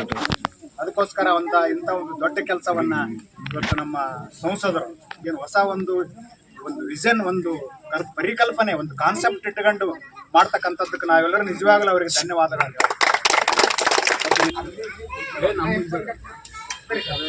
ಕುಷ್ಟಗಿ ಪಟ್ಟಣದ ದಿವ್ಯ ಚೈತ್ರ ವುಡ್ ವರ್ಕ್ ಅಂಗಡಿಯಲ್ಲಿ ಕಾಳಿಕಾ ದೇವಿಯ ಪುರುಷರ ಸ್ವಸಹಾಯ ಸಂಘದ ವತಿಯಿಂದ ಪೂಜೆಯನ್ನ ನೆರವೇರಿಸಲಾಯಿತು. ಕುಷ್ಟಗಿ ಪಟ್ಟಣದ ಕೊಪ್ಪಳ ರಸ್ತೆಯಲ್ಲಿ ಇರುವ ಶ್ರೀ ಕಾಳಿಕಾ ದೇವಿಯ ಪುರುಷರ ಸ್ವಸಹಾಯ ಸಂಘದ ವತಿಯಿಂದ ದಿವ್ಯ ಚೈತ್ರ ವುಡ್ ವರ್ಕ್ ಅಂಗಡಿಯಲ್ಲಿ ಪೂಜೆಯನ್ನ ನೆರವೇರಿಸಲಾಯಿತು. ಈ ಸಂದರ್ಭದಲ್ಲಿ ಸುರೇಶ್ ಬಡಗೇರ್, ಕಾಳಪ್ಪ ಬಡಗೇರ್, ಮಂಜುನಾಥ್ ಪತ್ತಾರ್, ಮಂಡಲಮರಿ ಎಚ್ಚರಪ್ಪ ಬಡಗೇರ್, ಬಸವರಾಜ್ ಪಿಕೆ, ರವಿ ಬಡಗೇರ್, ಬಸವರಾಜ್ ದೇವರಗುಡಿ, ಜಗನ್ನಾಥ್ ಬಡಗೇರ್, ಅನ್ವರ್ ರತ್ತಾರ್, KDP ಸದಸ್ಯರು ಜಗದೀಶ್ ಬಡಗೇರ್ ಹಾಗೂ ತಾಲೂಕಾ ವಿಶ್ವಕರ್ಮ ಅಧ್ಯಕ್ಷರು ಮತ್ತು ಸರ್ವ ಸದಸ್ಯರು ಭಾಗವಹಿಸಿದ್ರು. ರವಿ ಬಡಗೇರ್ ಅವರ ನೇತೃತ್ವದಲ್ಲಿ ಪೂಜೆ ಕಾರ್ಯಕ್ರಮವನ್ನು ಯಶಸ್ವಿಗೊಳಿಸಿದರು.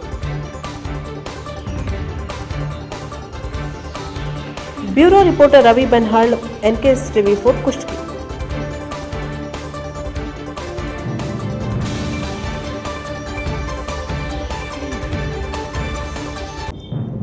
ಬೆಲ್ಲದ ಮಹಾವಿದ್ಯಾಲಯ ಹಾಗೂ NSS ಘಟಕದ ಸಹಯೋಗದಲ್ಲಿ ಸ್ವಚ್ಛತೆಯೇ ಸೇವೆ ಅಭಿಯಾನ.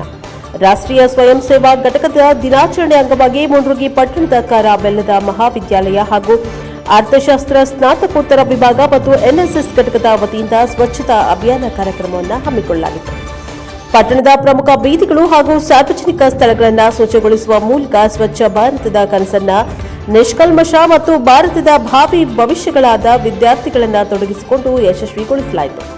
ಈ ಸಂದರ್ಭದಲ್ಲಿ ಮಹಾವಿದ್ಯಾಲಯದ ಪ್ರಾಚಾರ್ಯರಾದ ಡಾಕ್ಟರ್ ಸಂತೋಷ್ ಹಿರೇಮಠ, ಎನ್ಎಸ್ಎಸ್ ಅಧಿಕಾರಿಗಳಾದ doctor Kumar, doctor Sachin Uppar, doctor Manoj Korpadi, Shambhulingayya, Mundalkimath ಕಾಲೇಜಿನ ಸಿಬ್ಬಂದಿಗಳು ಹಾಗೂ ವಿದ್ಯಾರ್ಥಿಗಳು ಭಾಗವಹಿಸಿದ್ದರು.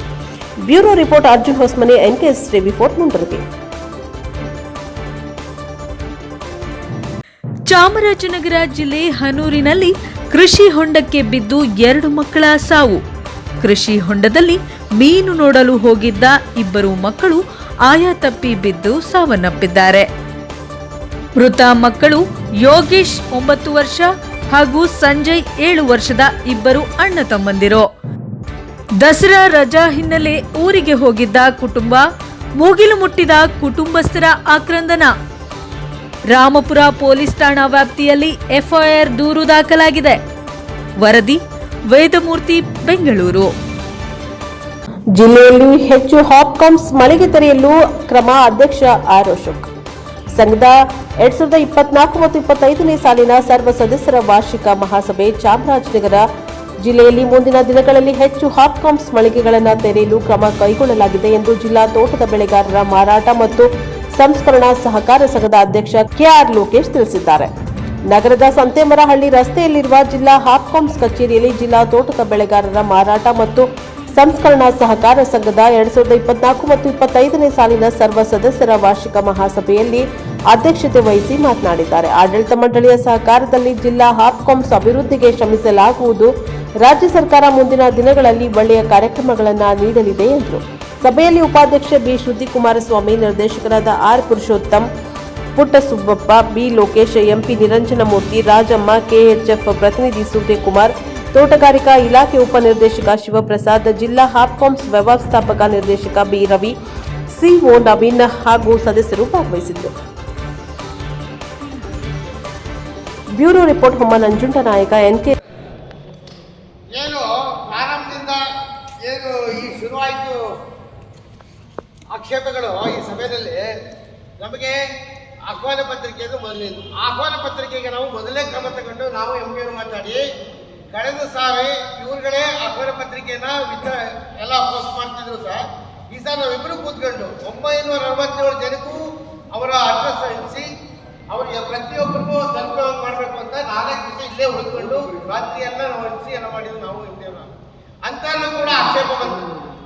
ಅದಕ್ಕೆ ನಾವು ಮುಂದೆ ಏನು ಮಾಡ್ತಾ ಇದ್ವಿ, ಈ ಆಯಾ ನಮ್ಮ ನಿರ್ದೇಶಕರು ಆಯಾ ತಾಲೂಕಿನವರಿಗೆ ಕೂಡ ಕೊಡುವಂಥ ಒಂದು ಸಲಹೆಯನ್ನು ನಮ್ಮ ಸನ್ಮಾನ್ಯ ಇವರು ಕೊಟ್ಟಿದ್ದಾರೆ. ಅದನ್ನು ನಾವು ಕಾನೂನುಬದ್ಧವಾದಂತಹ ಒಂದು ವ್ಯವಸ್ಥೆ ಇಲ್ಲ. ಕಾನೂನುಬದ್ಧವಾದಂತಹ ವ್ಯವಸ್ಥೆ ಇದ್ದಿದ್ರೆ ನಾವು ಈಗಾಗಲೇ ಡಿಆರ್ ಹೋದರೆ ಡಿಆರ್ ಬೇಕಾದಂಥ ಒಂದು ಪೂರಕವಾದ ದಾಖಲೆಗಳ ಪಡೆಯಿದ್ರು. ಮತ್ತೆ ಸಂಬಂಧಪಟ್ಟ ಇಲಾಖೆಗಳಿಗೆ ಬಾಕಿ ಬರಬೇಕಾದ ಇಲಾಖೆಗೆ ಹೋದಾಗಲೂ ಅಲ್ಲಿ ಅವರನ್ನು ಇಂತೇನೆ ನಾವೆಲ್ಲ ಸಾಂದರ್ಭಿಕವಾಗಿ ನಾವು ಅಲ್ಲೇ ಕೊಟ್ಬಿಟ್ಟಿದ್ದೀವಿ, ಯಾವುದೇ ಬಾಕಿ ನಮ್ಮ ಹತ್ರ ಇಲ್ಲ ಅಂತ ಹೇಳಿದ್ರು. ಇವೆಲ್ಲ ಅಂಶಗಳನ್ನು ತಗೊಂಡೋಗಿ DC ಅವರ ಹತ್ರ ನಾವು ಈ ರೀತಿ ಆಗಿದೆ, ನಮ್ಮ ಸಂಸ್ಥೆ ತುಂಬ ಸಂದಿಗ್ಧ ಪರಿಸ್ಥಿತಿಯಲ್ಲಿದೆ, ಎಲ್ಲ ಬಾಕಿಗಳು ಬರಬೇಕು, ಈ ಇಲಾಖೆ ನಮ್ಮ ಮೇಡಮ್ ಕೊಡಿಸ್ಕೊಡಿ ಅಂತಂದು ಅವ್ರು ಕರೆಸಿ ಎಲ್ಲ ಮಾತಾಡ್ಬಿಟ್ಟು ADC ಅವರಿಗೆ ಹ್ಯಾಂಡ್ ಓವರ್ ಮಾಡಿದ್ರು. ನೋಡಮ್ಮ, ಏನು ಬಾಕಿ ಬರಬೇಕು ಯಾವ್ಯಾವ ಇಲಾಖೆಯಲ್ಲಿ ಸಂಸ್ಥೆ ಮುಚ್ಚೋ ಅಂತ ಬಂದಿದೆ, ಇದೆಲ್ಲ ಸರಿಪಡಿಸ್ಕೊಡುವಂದು. ಅವರು ಅಂತ ಕಾರ್ಯತತ್ಪರರಾಗಿರಲಿಲ್ಲ. ಯಾರೋ ADC ಅವರು ಮೊದಲವರು. ಈಗ ಬಂದಿರ್ತಕ್ಕಂಥವ್ರು ಬಹಳ ಚುರುಕಾಗಿದ್ದಾರೆ, ಮತ್ತೆ ಕಾನೂನುಬದ್ಧವಾಗಿ ತೀಕ್ಷ್ಣವಾಗಿ ನಮ್ಮ ಒಂದು ಇದಕ್ಕೆ ಸ್ಪಂದಿಸ ಅಂತ ಪ್ರವೃತ್ತಿ ಇದೆ ಈಗ ಬಂದಿರೋ ಜವರೇಗೌಡರಿಗೆ. ಆಗ ಕೂಡ ಇವ್ರು ಬಂದೇ ನಮಗೆ ಅದ್ರ ಬಗ್ಗೆ ಎಲ್ಲ ಕರೆಸಿ ಹೇಳಿದ್ದಾರೆ, ಏನೇನಿದೆ ದಾಖಲೆಗಳು ತಂದು ಕೊಡಿ ಅಂದ್ರೆ ಇಲ್ಲಿ ದಾಖಲೆಗಳು ಕೊಡೋಕ್ಕೆ ನಮ್ಮ ಹತ್ರ ಏನೂ ಇರಲಿಲ್ಲ, ಹಿಂದಿಲವರೆಲ್ಲ ಮುಗಿಸ್ಬಿಟ್ಟಿದ್ರು. ಆಗ ಈ ಸಂಸ್ಥೆಗೆ ಈಗ ಡಿಮಾಲಿಷ್ ಆಗುತ್ತೆ, ಒಂದು ಜಾಗ ಬೇಕು ಅಂತ ಜಾಗಕ್ಕೆ ಭಾಳ ಆಸಕ್ತಿ ವಹಿಸಿದವರು ಇಲ್ಲಿರೋ ADC ಅವರು ಜವರೇಗೌಡರು. ಭಾಳ ಇದಾಗಿ ಇಮಿಡಿಯೇಟ್ ಆಗಿ ತಾಲೂಕು ತಹಶೀಲ್ದಾರರಿಗೆ ಮತ್ತು ಸರ್ವೆ ಡಿಪಾರ್ಟ್ಮೆಂಟ್ ಅವ್ರಿಗೆ ಹೇಳಿ ಕೂಡಲೇ ಇವರಿಗೆ ಒಂದು ಜಾಗ ತಿಳಿಸ್ಕೊಡಿ ಅಂತ ಹೇಳಿ ಹೋಗಿ ಅಲ್ಲಿ ಒಂದು 10 ಗುಂಟೆ ಜಾಗನ ಇದು ಮಾಡಿದ್ರು. ಅದು 34 ಲಕ್ಷ ಸರ್ಕಾರಿ ಬೆಲೆ. ಸರ್ಕಾರಿ ಬೆಲೆ ಅದು 10 ಗುಂಟೆಗೆ ಎಷ್ಟಾಗುತ್ತೆ ಅಂದರೆ 10 ಲಕ್ಷ ಚಿಲ್ಲರೆ ಆಗುತ್ತೆ. 10 ಲಕ್ಷದಲ್ಲಿ 50% ನಾವು ಕಟ್ಟೋದು ಅಂದರೆ 4,55,000, 5,45,000 ಕಟ್ಟಬೇಕಾಗುತ್ತೆ. ಅದನ್ನೆಲ್ಲ ಒಂದು ಸಾರಿಗೆ ಏನೇನು ಮಾಡಬೇಕು ಅಂತೆಲ್ಲ ನಾವು ಈಗಾಗಲೇ ಇದು ಮಾಡಿದ್ವಿ, ಮಂಜೂರಾತಿ ಹಂತದಲ್ಲಿ ಇದೆ. ಅದು ಈಗ ಸ್ಕೆಚ್ ಕೊಟ್ಟಿರಲಿಲ್ಲ, ಹೋಗಿ ನಾವು ಸ್ಕೆಚ್ ಕೊಟ್ಟಿದ್ದೀವಿ. ತಹಶೀಲ್ದಾರ್ ಮತ್ತು ನಾವೆಲ್ಲ ಹೋಗಿ ಸ್ಪಾಟ್ ಮಾನಿಟರ್ ಎಲ್ಲ ಮಾಡಿದ್ದೀವಿ. ಜೊತೆಗೆ ನಿಮಗೆ ಸೂಕ್ತ ಅನ್ನೋದಾದರೆ ಮಾಡಿ, ನಿಮ್ಗೆ ಬೇಕು ಇಲ್ಲ ಅಂದರೆ ಬೇರೆ ಯಾರು ಕೇಳ್ತಾ ಇದ್ದಾರೆ ಬರ್ಬಿಡ್ತೀವಿ ಅಂತ. ಅದಕ್ಕೆ ನಮಗೆ ಸೂಕ್ತವಾಗಿದೆ ಅಂತ ಮೈಸೂರು ರೋಡಲ್ಲಿ ಒಂದು 10 ಕೋಟಿ ಜಾಗನ ಈಗಾಗಲೇ ಇದು ಮಾಡಿದ್ದಾರೆ. ಇಷ್ಟೆಲ್ಲ ಆಸಕ್ತಿಯಿಂದ ನಾವು ಅದಕ್ಕೆ ನನಗೆ ತುಂಬ ಸಾಕು ಇತ್ತೀಚೆಗೆ ಬಂದಂತೆ ನಮ್ಮ MD ಅವರು ಇವರು ತುಂಬ ಉತ್ಸುಕರಾಗಿ ಭಾಳ ಕೆಲಸಗಾರರು ಮತ್ತು ಅಷ್ಟೇ ಬುದ್ಧಿಜೀವಿಗಳು ಎಲ್ಲ ಏನು ಯಾವ ಹಂತದಲ್ಲಿ ಏನು ಕೆಲಸ ಆಗಬೇಕು ಅಂತ ನಾವು ಮೆಡಿಕಲ್ ಕಾಲೇಜಿಂದ ಹಿಡಿದು DC ಅವರಿಗೆ, DC ಹಿಡಿದು KHFಗೆ ಏನೇನು ಇವೆಲ್ಲ ಕರೆಸ್ಪಾಂಡೆನ್ಸ್ ಮಾಡಬೇಕು ಅವೆಲ್ಲ ಮಾಡಿ ನನಗೆ ಜೊತೆಗೆ ಅವರು ಕೆಲಸ ಮಾಡ್ತಾ ಇದ್ದಾರೆ. ಮೊದಲು ಅವರು ಸಭೆಗಳಿಗೆ ಬರ್ತಿರ್ಲಿಲ್ಲ. ಮತ್ತು ನಮ್ಮ ಊರುಗಳಿಗೆ ಸಿಬ್ಬಂದಿಗಳಿಗೆ ವೇತನ ಕೊಡೋದಕ್ಕೂ 3-4 ತಿಂಗಳು ಅವರು ಸೈನ್ ಆಗ್ತಾನೆ ಅವರು ಬರದೇ ಇರೋಂಥ ಉದಾಹರಣೆಗಳು ಉಂಟು. ಆ ಕಾರಣಕ್ಕೆ ಇಲ್ಲಿವರೆಗಾಗಿರೋರು ಏನಾಗಿದೆ, ಈ ಒಂದು ಮಂದಗತಿಯನ್ನು ಬಿಟ್ಟು ತೀವ್ರಗತಿಯಲ್ಲಿ ಏನೇನು ಕೆಲಸಗಳಾಗಬೇಕು ಸಂಸ್ಥೆಗೆ ನಿಮ್ಮೆಲ್ಲರ ಸಲಹೆ ಮೇರೆಗೆ ನಿಮ್ಮೆಲ್ಲರ ಒಂದು ಏನು ಈ ಸಂಸ್ಥೆ ಬೆಳೆಸಬೇಕು ಅನ್ನೋ ಒಂದು ಇದಿದೆ ಗುರಿ, ಆ ಗುರಿಗೆ ನಾವು ಸ್ಪಂದಿಸ್ತೀವಿ ಅಂತ ಈ ಒಂದು ಸಭೆಯಲ್ಲಿ ಘಂಟಾಘೋಷವಾಗಿ ಹೇಳೋಕ್ಕೆ ನಾನು ಇಚ್ಛೆ ಪಡ್ತೇನೆ. ಹಾಗೆ ಇನ್ನು ಈಗ ವ್ಯಾನ್ ಒಂದು ಸುಮ್ಮನೆ ನಿಂತಿದೆ ಅನ್ನೋದು ವಿಚಾರ ಬಂತು. ವ್ಯಾನ್ ಅಂತ ನಾವು ಈಗಾಗಲೇ ಒಬ್ಬರು ಊರಿಗೆ ಕೊಟ್ಟಿದ್ದು, ಬಂಡವಾಳನ ಕೊಟ್ಟಿದ್ದು, 2 ದಿವಸ ವ್ಯಾಪಾರ ಮಾಡಿ ಅವರು ನಿಲ್ಲಿಸ್ಬಿಟ್ರು. ಆ ನಂತರ ಅವ್ರು ತಂದಮೇಲೆ ಆ 30,000 ಅವ್ರು ಕಟ್ಟದೆ ಮನೆಗೆ ಅವ್ರ ಸಂಬಳದ ಜಮಾ ಆಗ್ಬಿಟ್ಟು ಹಾಗೆ ಅಂಥ ಪರಿಸ್ಥಿತಿ ಬಂದಾಗ ನಾವು ಇಲ್ಲಿ ಕಾನೂನಾತ್ಮಕವಾಗಿ ನಾವೇನು ಮಾಡೋಕ್ಕಾಗಲ್ಲ. ಹಾಗೆ ನಾವು ಡೈರೆಕ್ಟಾಗಿ ಕೊಳ್ಳೇಗಾಲದಲ್ಲಿ ಅಲ್ಲಿ ಔಟ್ಲೆಟ್ಗಳಿಲ್ಲ, ಕೊಳ್ಳೇಗಾಲದಲ್ಲಿ ತಗೊಂಡ್ಬಿಟ್ಟು ಟೌನ್ ಒಳಗಡೆ ವ್ಯಾಪಾರ ಮಾಡುವಂಥ ಒಂದು ಉದ್ದೇಶ ಇಟ್ಕೊಂಡು ನಮ್ಮ ಲೋಕೇಶ್ ಅವ್ರಿಗೆ ಹೇಳಿದ್ರು. ಅಲ್ಲಿ ಅವರು ಕೂಡ ಯಾರ್ಯಾರೋ ಇದು ಮಾಡ್ತಾರೆ, ಯಾಕೆಂದರೆ 3 ದಿವಸ ಮಾರಿ ದುಡ್ಡು ತಗೊಂಡು ಹೋದರೆ ಯಾರು ಅಂತ ವಿಚಾರಕ್ಕೆ ಅವರು ಅದನ್ನು ಹಂಗೆ ನಿಂತಿದೆ. ಈಗ ವ್ಯಾನ್ ಏನಾದ್ರು ಒಂದು ಇಲ್ಲೇ ನಾವು ಸ್ಥಳೀಯವಾಗಿ ಜಿಲ್ಲಾ ಕೇಂದ್ರದಲ್ಲೇ ಒಂದು ಇದನ್ನು ಮಾಡಿ ಏನು ಪ್ರತಿ ಎಕ್ಸ್ಟೆನ್ಷನ್ಗಳು ಹೋಗಿ ವ್ಯಾಪಾರ ವಹಿವಾಟು ಮಾಡೋ ಅಂಥ ಒಂದು ಸಂದರ್ಭಕ್ಕೆ ನಾವು ಎಲ್ಲರೂ ಸುಮಾರು ನಾವು ಬಂದಿರೋ MD ಅವರಿಗೆ ಇವರಿಗೆ ಎಲ್ಲ ಮತ್ತು ನಮ್ಮ ನಿರ್ದೇಶಕರು, ಸ್ಥಳೀಯ ನಿರ್ದೇಶಕರುಗಳು ಹೇಳಿದ್ವಿ, ಯಾರು ಒಂದಿಬ್ಬರು ಹುಡುಕಿ ಮಾರಾಟ ವ್ಯವಸ್ಥೆನ ಇಲ್ಲೇ ಮಾಡೋಣ, ಲಾಭಾಂಶನ ಅವರೇ ತಗೊಳ್ಳಿ, ಸದ್ಯಕ್ಕೆ ಅದು ಚಾಲು ಆಗಲಿ, ನಿಂತಿರೋದು ಬೇಡ, ಯಾಕೆಂದರೆ ವಾಪಸ್ ಕೊಡಿ ಅಂತ ಇದ್ದಾರೆ. ಆಯಿತಾ? ಆ ಕಾರಣಕ್ಕೆ ನಾವು ಏನಾದ್ರು ಮಾಡೋಕ್ಕೆ ನಾವು ಪ್ರಯತ್ನಗಳು ನಡೀತಾನೆ ಇದೆ ನಿರಂತರವಾಗಿ. ಯಾರು ಸಿಗ್ತಾ ಇಲ್ಲ ಹುಡುಗರು. ಇನ್ನು ಬಾಕಿ ವಿಚಾರಗಳೆಲ್ಲ ನಾವು ಸ್ಪಂದಿಸ್ತಾ ಇದ್ದೀವಿ. ದಿನನಿತ್ಯ ನಾವು ಈಗ MD ಅವ್ರು ಬಂದ ಮೇಲೆ ಇದು ಮಾಡ್ತಾ ಇದ್ದೀವಿ. ನೀವು ಹೇಳ್ದಂಗೆ ಇವ್ರು ಹೇಳ್ದಂಗೆ ಇಲ್ಲಿ ನಮಗೆ ಹಾಪ್ಕಾಮ್ಸು ಡಿರೆಕ್ಟ್ಗಳು ದಿನನಿತ್ಯ ಏನು ನಡೀತಿದೆ, ರೈತರ ಪರವಾದ ಒಂದು ಇದು ಹಾಕಬೇಕು ಅಂದರು. ಅದ್ರ ಬಗ್ಗೆ ಈಗಾಗಲೇ MD ಅವ್ರಿಗೆ ನಾವು ಮಾಡ್ತಾರೆ. ಯಾಕೆಂದರೆ ನಮಗೆ ವಿಶ್ವಾಸ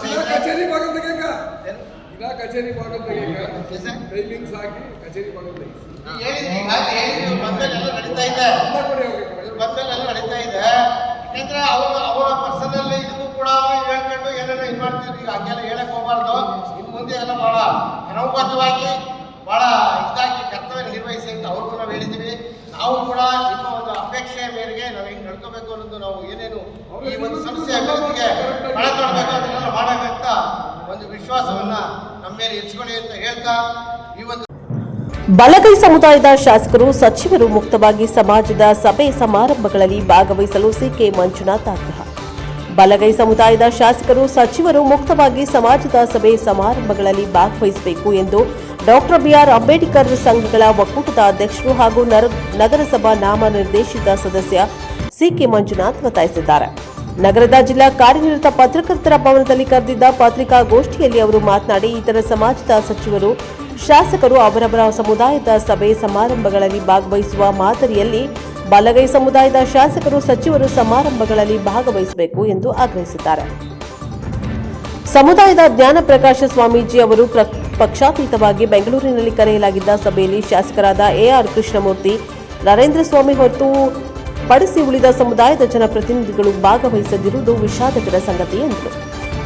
ಒಳ ಮೀಸಲಾತಿ ಅವೈಜ್ಞಾನಿಕವಾಗಿದ್ದು ಡಾಕ್ಟರ್ ಪರಮೇಶ್ವರ್ ಹೊರತುಪಡಿಸಿ ಬಲಗೈ ಸಮುದಾಯದ ಸಚಿವರು ಹಾಗೂ ಸಮಾಜ ಕಲ್ಯಾಣ ಇಲಾಖೆ ಸಚಿವರ ಗೈರು ಹಾಜರಿಯಲ್ಲಿ ಸಚಿವ ಸಂಪುಟದಲ್ಲಿ ಸಭೆಯಲ್ಲಿ ಪರಿಶಿಷ್ಟ ಜಾತಿ ಒಳ ಮೀಸಲಾತಿಯನ್ನು ಜಾರಿ ಮಾಡಿರುವುದು ಸಮಂಜಸವಲ್ಲ, ಇದನ್ನ ಮರುಪರಿಶೀಲಿಸಬೇಕು ಎಂದು ಆಗ್ರಹಿಸಿದ್ದಾರೆ.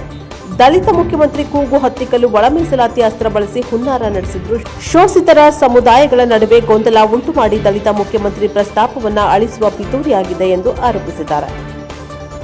ಪತ್ರಿಕಾಗೋಷ್ಠಿಯಲ್ಲಿ ಛಲವಾದಿ ಕ್ಷೇಮಾಭಿವೃದ್ಧಿ ಸಂಘದ ಅಧ್ಯಕ್ಷ ಶಿವನಾಗಣ್ಣ, ಪ್ರಧಾನ ಕಾರ್ಯದರ್ಶಿ ಕೃಷ್ಣರಾಜು, ದಲಿತ ಮುಖಂಡರಾದ ಕೂಡೂರು ಶ್ರೀಧರಮೂರ್ತಿ, ಪರ್ವತರಾಜ, BL ಮಹಾದೇವಸ್ವಾಮಿ, ಸೋಮಸುಂದರ್ ಹಾಜರಿದ್ದರು.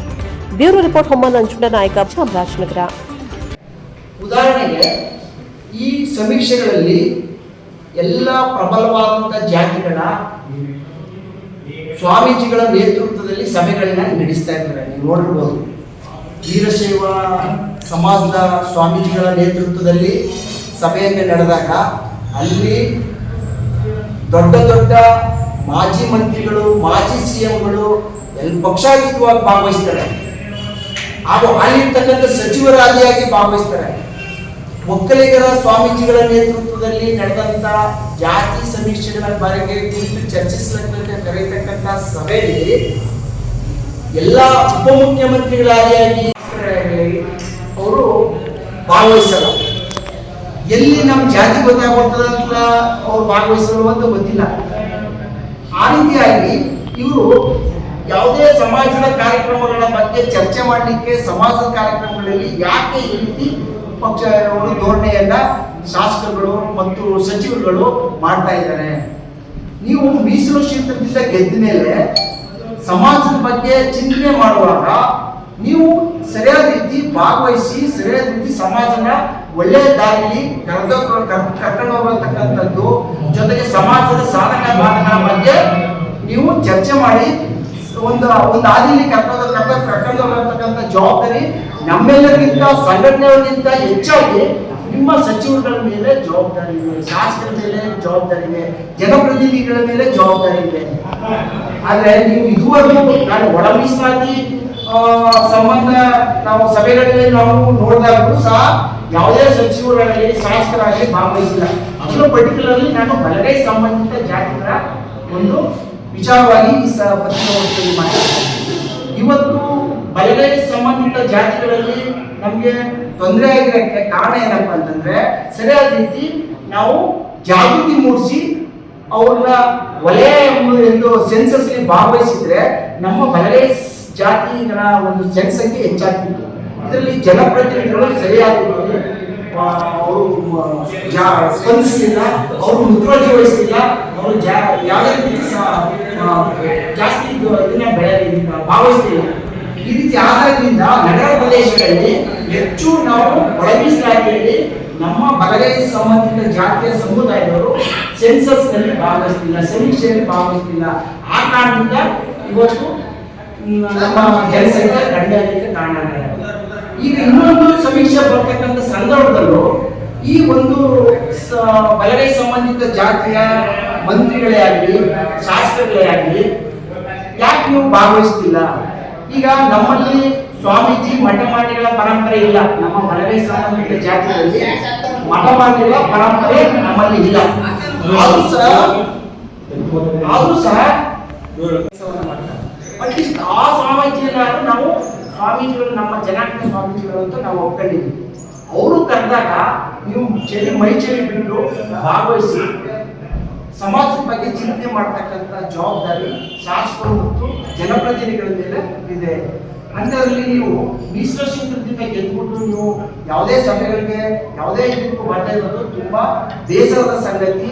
ಮುಂದಿನ ದಿನಗಳಲ್ಲಿ ಸಮಾಜವನ್ನ ನೀವು ಒಳ್ಳೆಯ ದಾರಿಯಲ್ಲಿ ಕರ್ಕೊಂಡು ಹೋಗ್ತಕ್ಕಂಥ ಜವಾಬ್ದಾರಿ ಸಚಿವರ ಮತ್ತು ಶಾಸಕರ ಮೇಲೆ ಇದೆ, ಜನಪ್ರತಿನಿಧಿಗಳ ಮೇಲೆ ಇದೆ ಅಂತಕ್ಕಂಥ ಮಾತನ್ನ ಈ ಸಂದರ್ಭದಲ್ಲಿ ಅವರೇ ತಿಳಿಯಪಡಿಸಲಿಕ್ಕೆ ಇಷ್ಟಪಡ್ತಾರೆ. ದುರಂತ ಏನಪ್ಪಾ ಅಂತಂದ್ರೆ ಎ ಕೃಷ್ಣಮೂರ್ತಿ ಅವರು ಆ ಸಭೆಯಲ್ಲಿ ಪ್ರಸ್ತಾಪ ಮಾಡಿದಂತ ಸಂಗತಿ, ಒಳ ಮೀಸಲಾತಿ ಜಾರಿಯಾದಂತ ಸಚಿವ ಸಂಪುಟ ಸಭೆ ಬಲಗೈ ಸಮಾಜದ ಸಚಿವರುಗಳು ಅನುಪಸ್ಥಿತಿಯಲ್ಲಿ ಈ ಒಂದು ಒಳ ಮೀಸಲಾತಿ ಜಾರಿಯಾಗಿದೆ. ಬಿಹಾರ ಮೂಲದ ಕೂಲಿ ಕಾರ್ಮಿಕ ಆತ್ಮಹತ್ಯೆಗೆ ಶರಣು. ಬಿಹಾರ ಮೂಲದ ಕೂಲಿ ಕಾರ್ಮಿಕ ನೇಣು ಬಿಗಿದ ಸ್ಥಿತಿಯಲ್ಲಿ ಆತ್ಮಹತ್ಯೆಗೆ ಶರಣಾದ ಘಟನೆ ಮೂಡಿಗೆರೆ ಪಟ್ಟಣದ ಆದರ್ಶ ನಗರದಲ್ಲಿ ಬುಧವಾರ ಬೆಳಗ್ಗೆ ಸಂಭವಿಸಿದೆ. ಬಿಹಾರ ಮೂಲದ ಗುಡ್ಡಕುಮಾರ್ ನೇಣಿಗೆ ಶರಣಾದ ವ್ಯಕ್ತಿಯಾಗಿದ್ದಾರೆ. ಗುಡ್ಡುಕುಮಾರ್ ಸೇರಿದಂತೆ ಬಿಹಾರ ಮೂಲದ 5 ಕೂಲಿ ಕಾರ್ಮಿಕರು ಕಳೆದ 2 ತಿಂಗಳಿಂದ ಪಟ್ಟಣದ ಆದರ್ಶ ನಗರದಲ್ಲಿರುವ ಕಾಫಿ ಉದ್ಯಮಿಯೋರ್ವರ ಮನೆ ಕೆಳಗಿರುವ ಶೆಡ್ ಒಂದರಲ್ಲಿ ವಾಸವಾಗಿದ್ದರು. ಕಳೆದ 20 ದಿನದ ಹಿಂದೆ ಗುಡ್ಡು ಅವರು ಜೊತೆಯಲ್ಲಿದ್ದ ಕಾರ್ಮಿಕರು ಬೇರೆಡೆಗೆ ಕೆಲಸದ ನಿಮಿತ್ತ ತೆರಳಿದ್ರು. ನಂತರ ಗುಡ್ಡು ಅವರು ಒಬ್ಬರೇ ಮನೆಯಲ್ಲಿ ವಾಸವಾಗಿದ್ದರು. ಬುಧವಾರ ಬೆಳಗ್ಗೆ 9 ಗಂಟೆಗೆ ಗುಡ್ಡು ಅವರ ಸ್ನೇಹಿತನೋರ್ವ ಕಾಫಿ ಲೋಡಿಂಗ್ ಕೆಲಸಕ್ಕೆ ಬರುವಂತೆ ಮೊಬೈಲ್ ಕರೆ ಮಾಡಿ ತಿಳಿಸಿದ್ದಾರೆ. ಬರುತ್ತೇನೆಂದು ಉತ್ತರಿಸಿದ ಗುಡ್ಡು ಅವರು ಕೆಲಸಕ್ಕೆ ಹೋಗಿರಲಿಲ್ಲ. ನಂತರ ಸ್ನೇಹಿತ ಎಷ್ಟೇ ಕರೆ ಮಾಡಿದ್ರೂ ಗುಡ್ಡು ಕರೆ ಸ್ವೀಕರಿಸಿಲ್ಲ. ಹಾಗಾಗಿ ಗುಡ್ಡು ಅವರನ್ನ ಕರೆದೊಯ್ಯಲು ಸ್ನೇಹಿತ ಮನೆಗೆ ಬಂದು ನೋಡಿದಾಗ ಗುಡ್ಡು ನೇಣಿಗೆ ಶರಣಾದ ಸ್ಥಿತಿಯಲ್ಲಿರುವುದು ಕಂಡುಬಂದಿದೆ. ಕೂಡಲೇ ಮನೆ ಮಾಲೀಕರಿಗೆ ಮಾಹಿತಿ ತಿಳಿಸಿದ್ದಾರೆ. ಪೊಲೀಸರು ಸ್ಥಳಕ್ಕೆ ಆಗಮಿಸಿ ಪರಿಶೀಲನೆ ಘಟನೆ ಕುರಿತು ಪ್ರಕರಣವನ್ನು ದಾಖಲಿಸಿದ್ದಾರೆ. ಸಾವಿಗೆ ನಿಖರ ಕಾರಣ ತಿಳಿದು ಬಂದಿಲ್ಲ. ಹೆಚ್ಚಾಗಿ ಆನ್ಲೈನ್ ಗೇಮ್ನಲ್ಲಿ ತೊಡಗಿರುತ್ತಿದ್ದಾರೆಂದು ಹೇಳಲಾಗುತ್ತಿದೆ. ಮೃತ ಗುಡ್ಡು ಕುಮಾರ್ ಪತ್ನಿ, ಇಬ್ಬರು ಪುತ್ರ, ಓರ್ವ ಪುತ್ರರನ್ನ ಅಗಲಿದ್ದಾರೆ.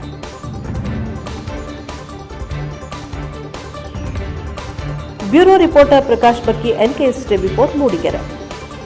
ಜಿಎಸ್ಟಿ ಇಳಿಕೆ ಚಾಮರಾಜನಗರದಲ್ಲಿ ಬಿಜೆಪಿ ವಿಜಯೋತ್ಸವ. ಭುವನೇಶ್ವರಿ ವೃತ್ತದಲ್ಲಿ ಪಟಾಕಿ ಸಿಡಿಸಿ ಸಿಹಿ ಹಂಚುವ ಮೂಲಕ ಸಂಭ್ರಮ. ಕೇಂದ್ರ ಸರ್ಕಾರವು ಜಿಎಸ್ಟಿ ಕಡಿತಗೊಳಿಸಿರುವ ಹಿನ್ನೆಲೆಯಲ್ಲಿ ಜಿಲ್ಲಾ ಬಿಜೆಪಿ ವತಿಯಿಂದ ವಿಜಯೋತ್ಸವವನ್ನು ಆಚರಿಸಲಾಯಿತು. ನಗರದ ಶ್ರೀ ಚಾಮರಾಜೇಶ್ವರ ಉದ್ಯಾನವನದ ಮುಂಭಾಗದಲ್ಲಿ ಪಕ್ಷದ ಜಿಲ್ಲಾಧ್ಯಕ್ಷ ಸಿಎಸ್ ನಿರಂಜನ್ ಕುಮಾರ್ ಅವರ ನೇತೃತ್ವದಲ್ಲಿ ಸಮಾವೇಶಗೊಂಡ ಪಕ್ಷದ ಮುಖಂಡರು, ಕಾರ್ಯಕರ್ತರು ಅಲ್ಲಿಂದ ಮೆರವಣಿಗೆ ಹೊರಟು ಭುವನೇಶ್ವರಿ ವೃತ್ತಕ್ಕೆ ತೆರಳಿ ಪಟಾಕಿ ಸಿಡಿಸಿ ಸಿಹಿ ಹಂಚಿ ನರೇಂದ್ರ ಮೋದಿ ಪರ ಜೈಕಾರವನ್ನ ಕೂಗಿ ಸಂಭ್ರಮಿಸಿದ್ದಾರೆ. ವಿಜಯೋತ್ಸವ ಕಾರ್ಯಕ್ರಮದ ನೇತೃತ್ವದ ವಹಿಸಿದ್ದ ಜಿಲ್ಲಾ ಬಿಜೆಪಿ ಅಧ್ಯಕ್ಷ ಸಿಎಸ್ ನಿರಂಜನ್ ಕುಮಾರ್ ಮಾತನಾಡಿ, ಕೇಂದ್ರ ಸರ್ಕಾರವು ಜಿಎಸ್ಟಿ ಕಡಿಮೆಗೊಳಿಸುವ ಮೂಲಕ ರೈತರಿಗೆ, ವಿದ್ಯಾರ್ಥಿಗಳಿಗೆ, ಬಡವರಿಗೆ ಹಾಗೂ ಮಧ್ಯಮ ವರ್ಗದವರಿಗೆ ನೆರವಾಗಿದೆ ಎಂದರು. ಕೇಂದ್ರ ಪರಿಹಾರ ಸಮಿತಿ ಮಾಜಿ ಅಧ್ಯಕ್ಷ ಎಂ ರಾಮಚಂದ್ರ, ಒಬಿಸಿ ಮೋರ್ಚಾದ ರಾಷ್ಟ್ರೀಯ ಕಾರ್ಯಕಾರಿಣಿ ಸದಸ್ಯ ನೂರೊಂದು ಶೆಟ್ಟಿ ಮಾತನಾಡಿದರು. ವಿಜಯೋತ್ಸವದಲ್ಲಿ ಮಾಜಿ ಅಧ್ಯಕ್ಷ ಆರ್ ಸುಂದರ್, ಬಿಜೆಪಿ ಜಿಲ್ಲಾ ಪ್ರಧಾನ ಕಾರ್ಯದರ್ಶಿಗಳಾದ ಪಿ ವೃಷಭೇಂದ್ರಪ್ಪ, ಮೂಡ್ನಾಕೂಡು ಪ್ರಕಾಶ್, ಹೊನ್ನೂರು ಮಹಾದೇವಸ್ವಾಮಿ, ಜಿಲ್ಲಾ ವಕ್ತಾರ ಕಾಡಹಳ್ಳಿ ಕುಮಾರ್, ಜಿಲ್ಲಾ ಉಪಾಧ್ಯಕ್ಷ ಶಿವು ವಿರಾಟ, ಜಿಲ್ಲಾ ಪಂಚಾಯಿತಿ ಮಾಜಿ ಸದಸ್ಯ ಬಾಲರಾಜು, ಚೂಡಾ ಮಾಜಿ ಅಧ್ಯಕ್ಷ ಶಾಂತಮೂರ್ತಿ ಕುಲಗಾಣ, ಚಾಮೂಲ್ ಮಾಜಿ ಅಧ್ಯಕ್ಷ ನಾಗೇಂದ್ರ, ಅರಕಲವಾಡಿ ನಾಗೇಂದ್ರ, ನಗರ ಮಂಡಲದ ಅಧ್ಯಕ್ಷ ಶಿವರಾಜ್, ಪ್ರಧಾನ ಕಾರ್ಯದರ್ಶಿ ಮಹೇಶ್, ಬೇಡರಪುರ ಬಸವಣ್ಣ, ನಟರಾಜು, ವೃಷಭೇಂದ್ರ ಸ್ವಾಮಿ, ಅಗರರಾಜು, ಮುನೇಶ, ಹುಲ್ಲಿನ ಶಿವಣ್ಣ, ಎಸ್ಟಿ ಮೋರ್ಚಾದ ರಾಜ್ಯ ಕಾರ್ಯದರ್ಶಿ ಜಯಸುಂದರ್, ಜಿಲ್ಲಾಧ್ಯಕ್ಷ ಚಂದ್ರಶೇಖರ್, ಜಿಲ್ಲಾ ಉಪಾಧ್ಯಕ್ಷ ಬುಲೆಟ್ ಚಂದ್ರು, ಎಸ್ಸಿ ಮೋರ್ಚಾದ ಮೂಡಹಳ್ಳಿ ಮೂರ್ತಿ, ಯುವ ಮೋರ್ಚಾದ ಜಿಲ್ಲಾಧ್ಯಕ್ಷ ಸೂರ್ಯಕುಮಾರ್, ಕೊತ್ತಲವಾಡಿ ಮಾದಪ್ಪ, ಹರದನಹಳ್ಳಿ ರವಿ, ಆರ್ಎಸ್ ಲಿಂಗರಾಜು, ಉತ್ತುವಳ್ಳಿ ಮಹೇಶ್, ರಾಮಸಮುದ್ರ ಶಿವಣ್ಣ, ಗಿರೀಶ್, ಮಣಿ, ವೇಣುಗೋಪಾಲ ಇತರರು ಭಾಗವಹಿಸಿದರು.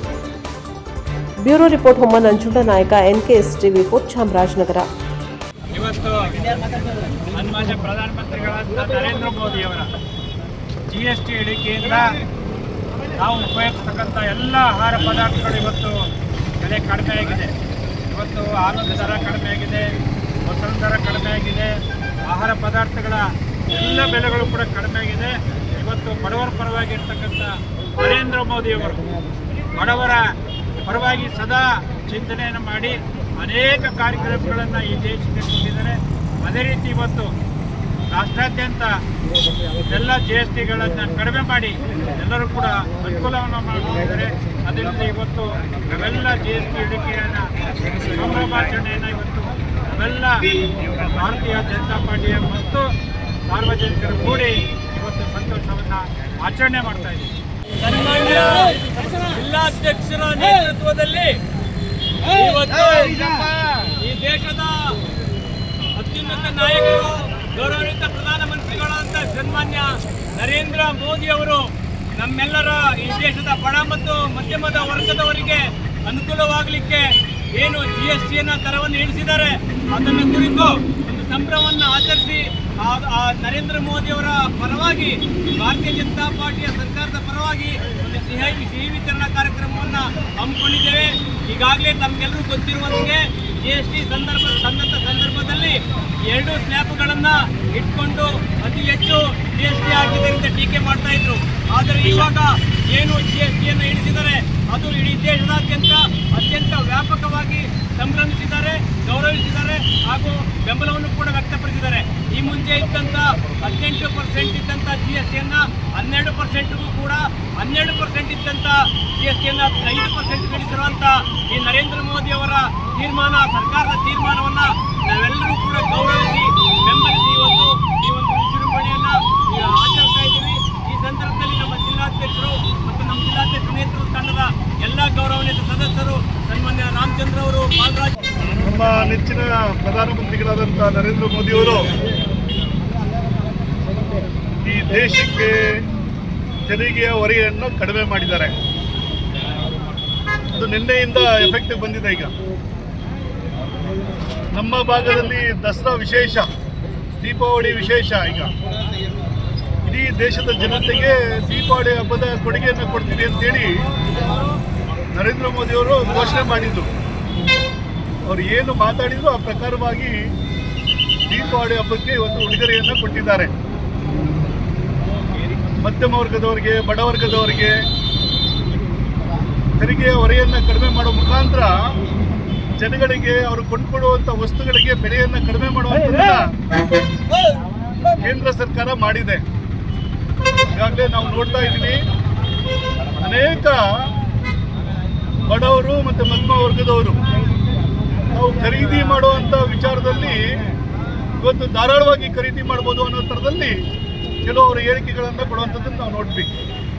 ಇವತ್ತು ಪತ್ರಿಕೆಗಳಲ್ಲಿ ನೋಡ್ಬೋದು, ನಿನ್ನೆ ಒಂದೇ ದಿನದಲ್ಲಿ ಆದಂಥ ಬದಲಾವಣೆಗಳು, GST ದರ ಇಳಿಕೆ ಕಡಿಮೆ ಆಗಿದ್ದಕ್ಕೋಸ್ಕರ ಖರೀದಿಯ ಒಂದು ಬೆಳವಣಿಗೆ ನೋಡಿದ್ರೆ ಮಾರುತಿ ಸುಜುಕಿ, ಒಂದೇ ಒಂದು ಉದಾಹರಣೆಗೆ ಮಾರುತಿ ಸುಜುಕಿ ಕಾರು ನಿನ್ನೆ ಸುಮಾರು 5 ಲಕ್ಷ ಕಾರು ಇಡೀ ದೇಶದಲ್ಲಿ ವ್ಯಾಪಾರ ಆಗಿರುವಂಥದ್ದು. ಆ ಥರದ್ದು ಅನೇಕ ವಸ್ತುಗಳು ಒಂದು ತಗೊಳ್ಳೋ ಜಾಗದಲ್ಲಿ 2 ತಗೊಳ್ಳೋವಂಥದ್ದು, ಈ ಥರ ಈ ಖರೀದಿದಾರನಿಗೆ ಸಾಮರ್ಥ್ಯ ಜಾಸ್ತಿ ಆಗಿರುವಂಥದ್ದು ಇವತ್ತು ನರೇಂದ್ರ ಮೋದಿಯವರ ಒಂದು ತೆರಿಗೆ ವಿನಾಯಿತಿಯಿಂದ ಕಡಿಮೆ ಮಾಡಿರೋದ್ರಿಂದ ಇವತ್ತು ಅದು ಸಾಧ್ಯವಾಗಿದೆ. ನಮ್ಮ ದೇಶದಲ್ಲಿ ಅನೇಕ ವಿರೋಧಿಗಳು ಮಾತಾಡ್ತಾರೆ ತೆರಿಗೆ ಜಾಸ್ತಿ ಮಾಡಿಬಿಟ್ಟಿದ್ವಿ ಅಂತ. ನೋಡೋಕೆ ಹೋದರೆ ಇನ್ಕಮ್ ಟ್ಯಾಕ್ಸ್ ತೆರಿಗೆ ಇದ್ದಂಥದ್ದು 20%, 30% ಇರೋವಂಥದ್ದು, ನಮ್ಮಲ್ಲಿ ಸ್ಲ್ಯಾಬ್ ಇರುವಂಥದ್ದು. ನಾನು ಅಮೇರಿಕಾದಲ್ಲಿ ಎಷ್ಟಿದೆ ಅಂತ ತಿಳ್ಕೊಳ್ಳೋ ಒಂದು ಪ್ರಯತ್ನ ಮಾಡಬೇಕು. ಅಮೇರಿಕಾದಲ್ಲಿ 40%, 50% ಅಂತೆ ಸ್ಲ್ಯಾಬ್ ಇರುವಂಥದ್ದು. ಅದನ್ನು ನೋಡೋಕೆ ಹೋದರೆ ಬೇರೆ ದೇಶಗಳಿಗೆ ಕಂಪೇರ್ ಮಾಡಿದ್ರೆ ನಮ್ಮ ದೇಶದಲ್ಲಿ ತೆರಿಗೆ ವ್ಯವಸ್ಥೆಯಲ್ಲಿ ನಮ್ಮದು ಕಡಿಮೆನೇ ಇದೆ. ಇನ್ನೂ ನಮ್ಮ ದೇಶ ಜಾಸ್ತಿ ಜನಸಂಖ್ಯೆ ಇರುವಂಥ ದೇಶ. ಹಾಗಾಗಿ ನರೇಂದ್ರ ಮೋದಿಯವರು ಜನಸಾಮಾನ್ಯರಿಗೆ ತೆರಿಗೆ ಹೊರೆ ಆಗಬಾರ್ದು ಅಂತೇಳಿ ಇವತ್ತು ಎಲ್ಲ ವಸ್ತುಗಳ ಬೆಲೆಯನ್ನು ಕಡಿಮೆ ಮಾಡಿದ್ದಾರೆ. ಇವತ್ತು 4 ಸ್ಲ್ಯಾಬ್ ಇತ್ತು, ಏನು 5, 12, 18 ಅಂದರೆ 28% ಇತ್ತು. ಇದನ್ನು 2 ಸ್ಲ್ಯಾಬ್ ಮಾಡಿದ್ದಾರೆ, 5% ಮತ್ತು 18%. ಎರಡೇ ಸ್ಲ್ಯಾಬಲ್ಲಿ ನಾವು GSTಯನ್ನು ಇನ್ಮೇಲೆ ಅದನ್ನು ಕೇಂದ್ರ ಸರ್ಕಾರ ಮತ್ತು ರಾಜ್ಯ ಸರ್ಕಾರ ಎರಡೂ ಕೂಡಿ ಬರುವಂಥ ತೆರಿಗೆಯನ್ನು ವಸೂಲಿ ಮಾಡಬೇಕು. GSTನ ವಸೂಲಿ ಮಾಡಲಿಕ್ಕೆ ಎರಡೂ ಸೇರಿಸಿ ಈ 2 ಒಂದು ಸ್ಲ್ಯಾಬನ್ನು ನಿಗದಿ ಮಾಡಿರುವಂಥದ್ದಾಗಿದೆ. ಆ ಮುಖಾಂತರ ಇವತ್ತು ಭಾಳಷ್ಟು ಪದಾರ್ಥಗಳಿಗೆ ಬೇಡಿಕೆಯೂ ಜಾಸ್ತಿ ಆಗಿದೆ, ಖರೀದಿದಾರನಿಗೆ ಸಾಮರ್ಥ್ಯನೂ ಜಾಸ್ತಿ ಆದಂಗಾಗಿದೆ. ಆ ಒಂದು ವಿಶೇಷವಾದಂಥ ಈ ಸಂದರ್ಭದಲ್ಲಿ ಭಾರತೀಯ ಜನತಾ ಪಾರ್ಟಿಯವರಾಗಿದ್ದುಕೊಂಡು ನಾವುಗಳು ಅದನ್ನು ಎಲ್ಲರಿಗೂ ತಿಳಿಸುವಂಥದ್ರಲ್ಲಿ ನಾವು ಪ್ರಮುಖ ಪಾತ್ರವನ್ನು ವಹಿಸಬೇಕಾಗ್ತದೆ.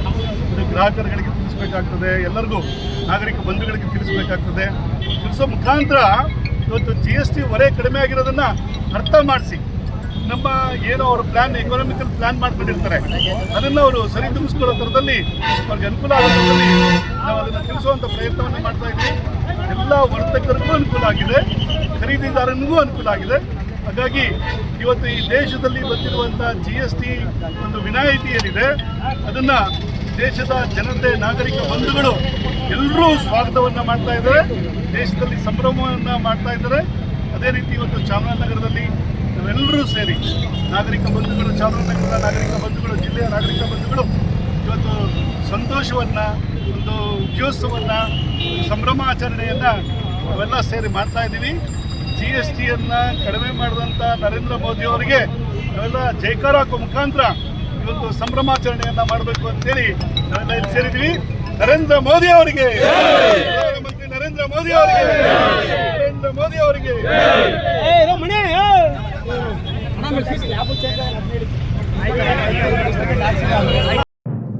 ಧಾರವಾಡ ಗ್ರಾಮೀಣ ಠಾಣೆ ಪೊಲೀಸರ ಭರ್ಜರಿ ಕಾರ್ಯಾಚರಣೆ. 3 ಅಂತಾರಾಜ್ಯ ಕಳ್ಳರ ಬಂಧನ. 3 ಲಕ್ಷ ಮೌಲ್ಯದ 4 ರೇಡಿಯೋ ಹೆಡ್ ಹಾಗೂ 1 ಬೈಕ್ ವಶಕ್ಕೆ. ಮೊಬೈಲ್ ಟವರ್ನ ರೇಡಿಯೋ ಹೆಡ್ ಕದಿಯುತ್ತಿದ್ದ 3 ಅಂತಾರಾಜ್ಯ ಕಳ್ಳರನ್ನು ಬಂಧಿಸುವಲ್ಲಿ ಧಾರವಾಡ ಗ್ರಾಮೀಣ ಠಾಣೆಯ ಇನ್ಸ್ಪೆಕ್ಟರ್ ಶಿವಾನಂದ ಕಮತಗಿ ನೇತೃತ್ವದ ತಂಡ ಯಶಸ್ವಿಯಾಗಿದೆ. ಕಳೆದ ಸೆಪ್ಟೆಂಬರ್ 23ನೇ ತಾರೀಕು ಬೆಳಗಿನ ಜಾವ 3 ಗಂಟೆ ಸರಿಸುಮಾರಿಗೆ ಧಾರವಾಡ ತಾಲೂಕಿನ ಯರಿಕೊಪ್ಪ ಗ್ರಾಮದ ಬಸಪ್ಪ ಸೂರ್ಯವಂಶಿಯವರ ಜಮೀನಿನಲ್ಲಿನ ಮೊಬೈಲ್ ಟವರ್ನಲ್ಲಿದ್ದ 4 ರೇಡಿಯೋ ಹೆಡ್ಗಳ ಕಳ್ಳತನ ಪ್ರಕರಣಕ್ಕೆ ಸಂಬಂಧಿಸಿರುವಂತೆ ಈಗ 2 ದಿನದಲ್ಲಿ ಆರೋಪಿಗಳನ್ನು ಗ್ರಾಮೀಣ ಠಾಣೆಯ ಪೊಲೀಸರು ಹೆಡೆಮುರಿ ಕಟ್ಟಿದ್ದಾರೆ. ಬಂಧಿತರಿಂದ 3,10,000 ರೂಪಾಯಿ ಮೌಲ್ಯದ 4 ರೇಡಿಯೋ ಹೆಡ್ ಹಾಗೂ 1 ಬೈಕ್ ವಶಕ್ಕೆ ಪಡೆಯಲಾಗಿದೆ. ಹಿರಿಯ ಅಧಿಕಾರಿಗಳ ಮಾರ್ಗದರ್ಶನದಲ್ಲಿ ಆರೋಪಿಗಳನ್ನು ಪತ್ತೆ ಹಚ್ಚಿ 3 ಅಂತಾರಾಜ್ಯ ಕಳ್ಳರನ್ನು ವಿಚಾರಣೆ ಪೂರ್ಣಗೊಳಿಸಿ ಈ ಹಿನ್ನೆಲೆಯಲ್ಲಿ ನ್ಯಾಯಾಧೀಶರ ಮುಂದೆ ಹಾಜರುಪಡಿಸಿ ಕಳ್ಳರನ್ನು ಕಂಬಿ ಹಿಂದೆ ತಳ್ಳಿದ್ದಾರೆ. ಇದಾಗಿತ್ತು ಇದರಿಂದ ನ್ಯೂಸ್ ಬುಲೆಟಿನ್. ನಿರಂತರ ಸುದ್ದಿಗಾಗಿ ನೋಡ್ತಾ ಇರಿ NKS TV4, ಇದು ನಿರಂತರ ಕಾರ್ಯಪಡೆ.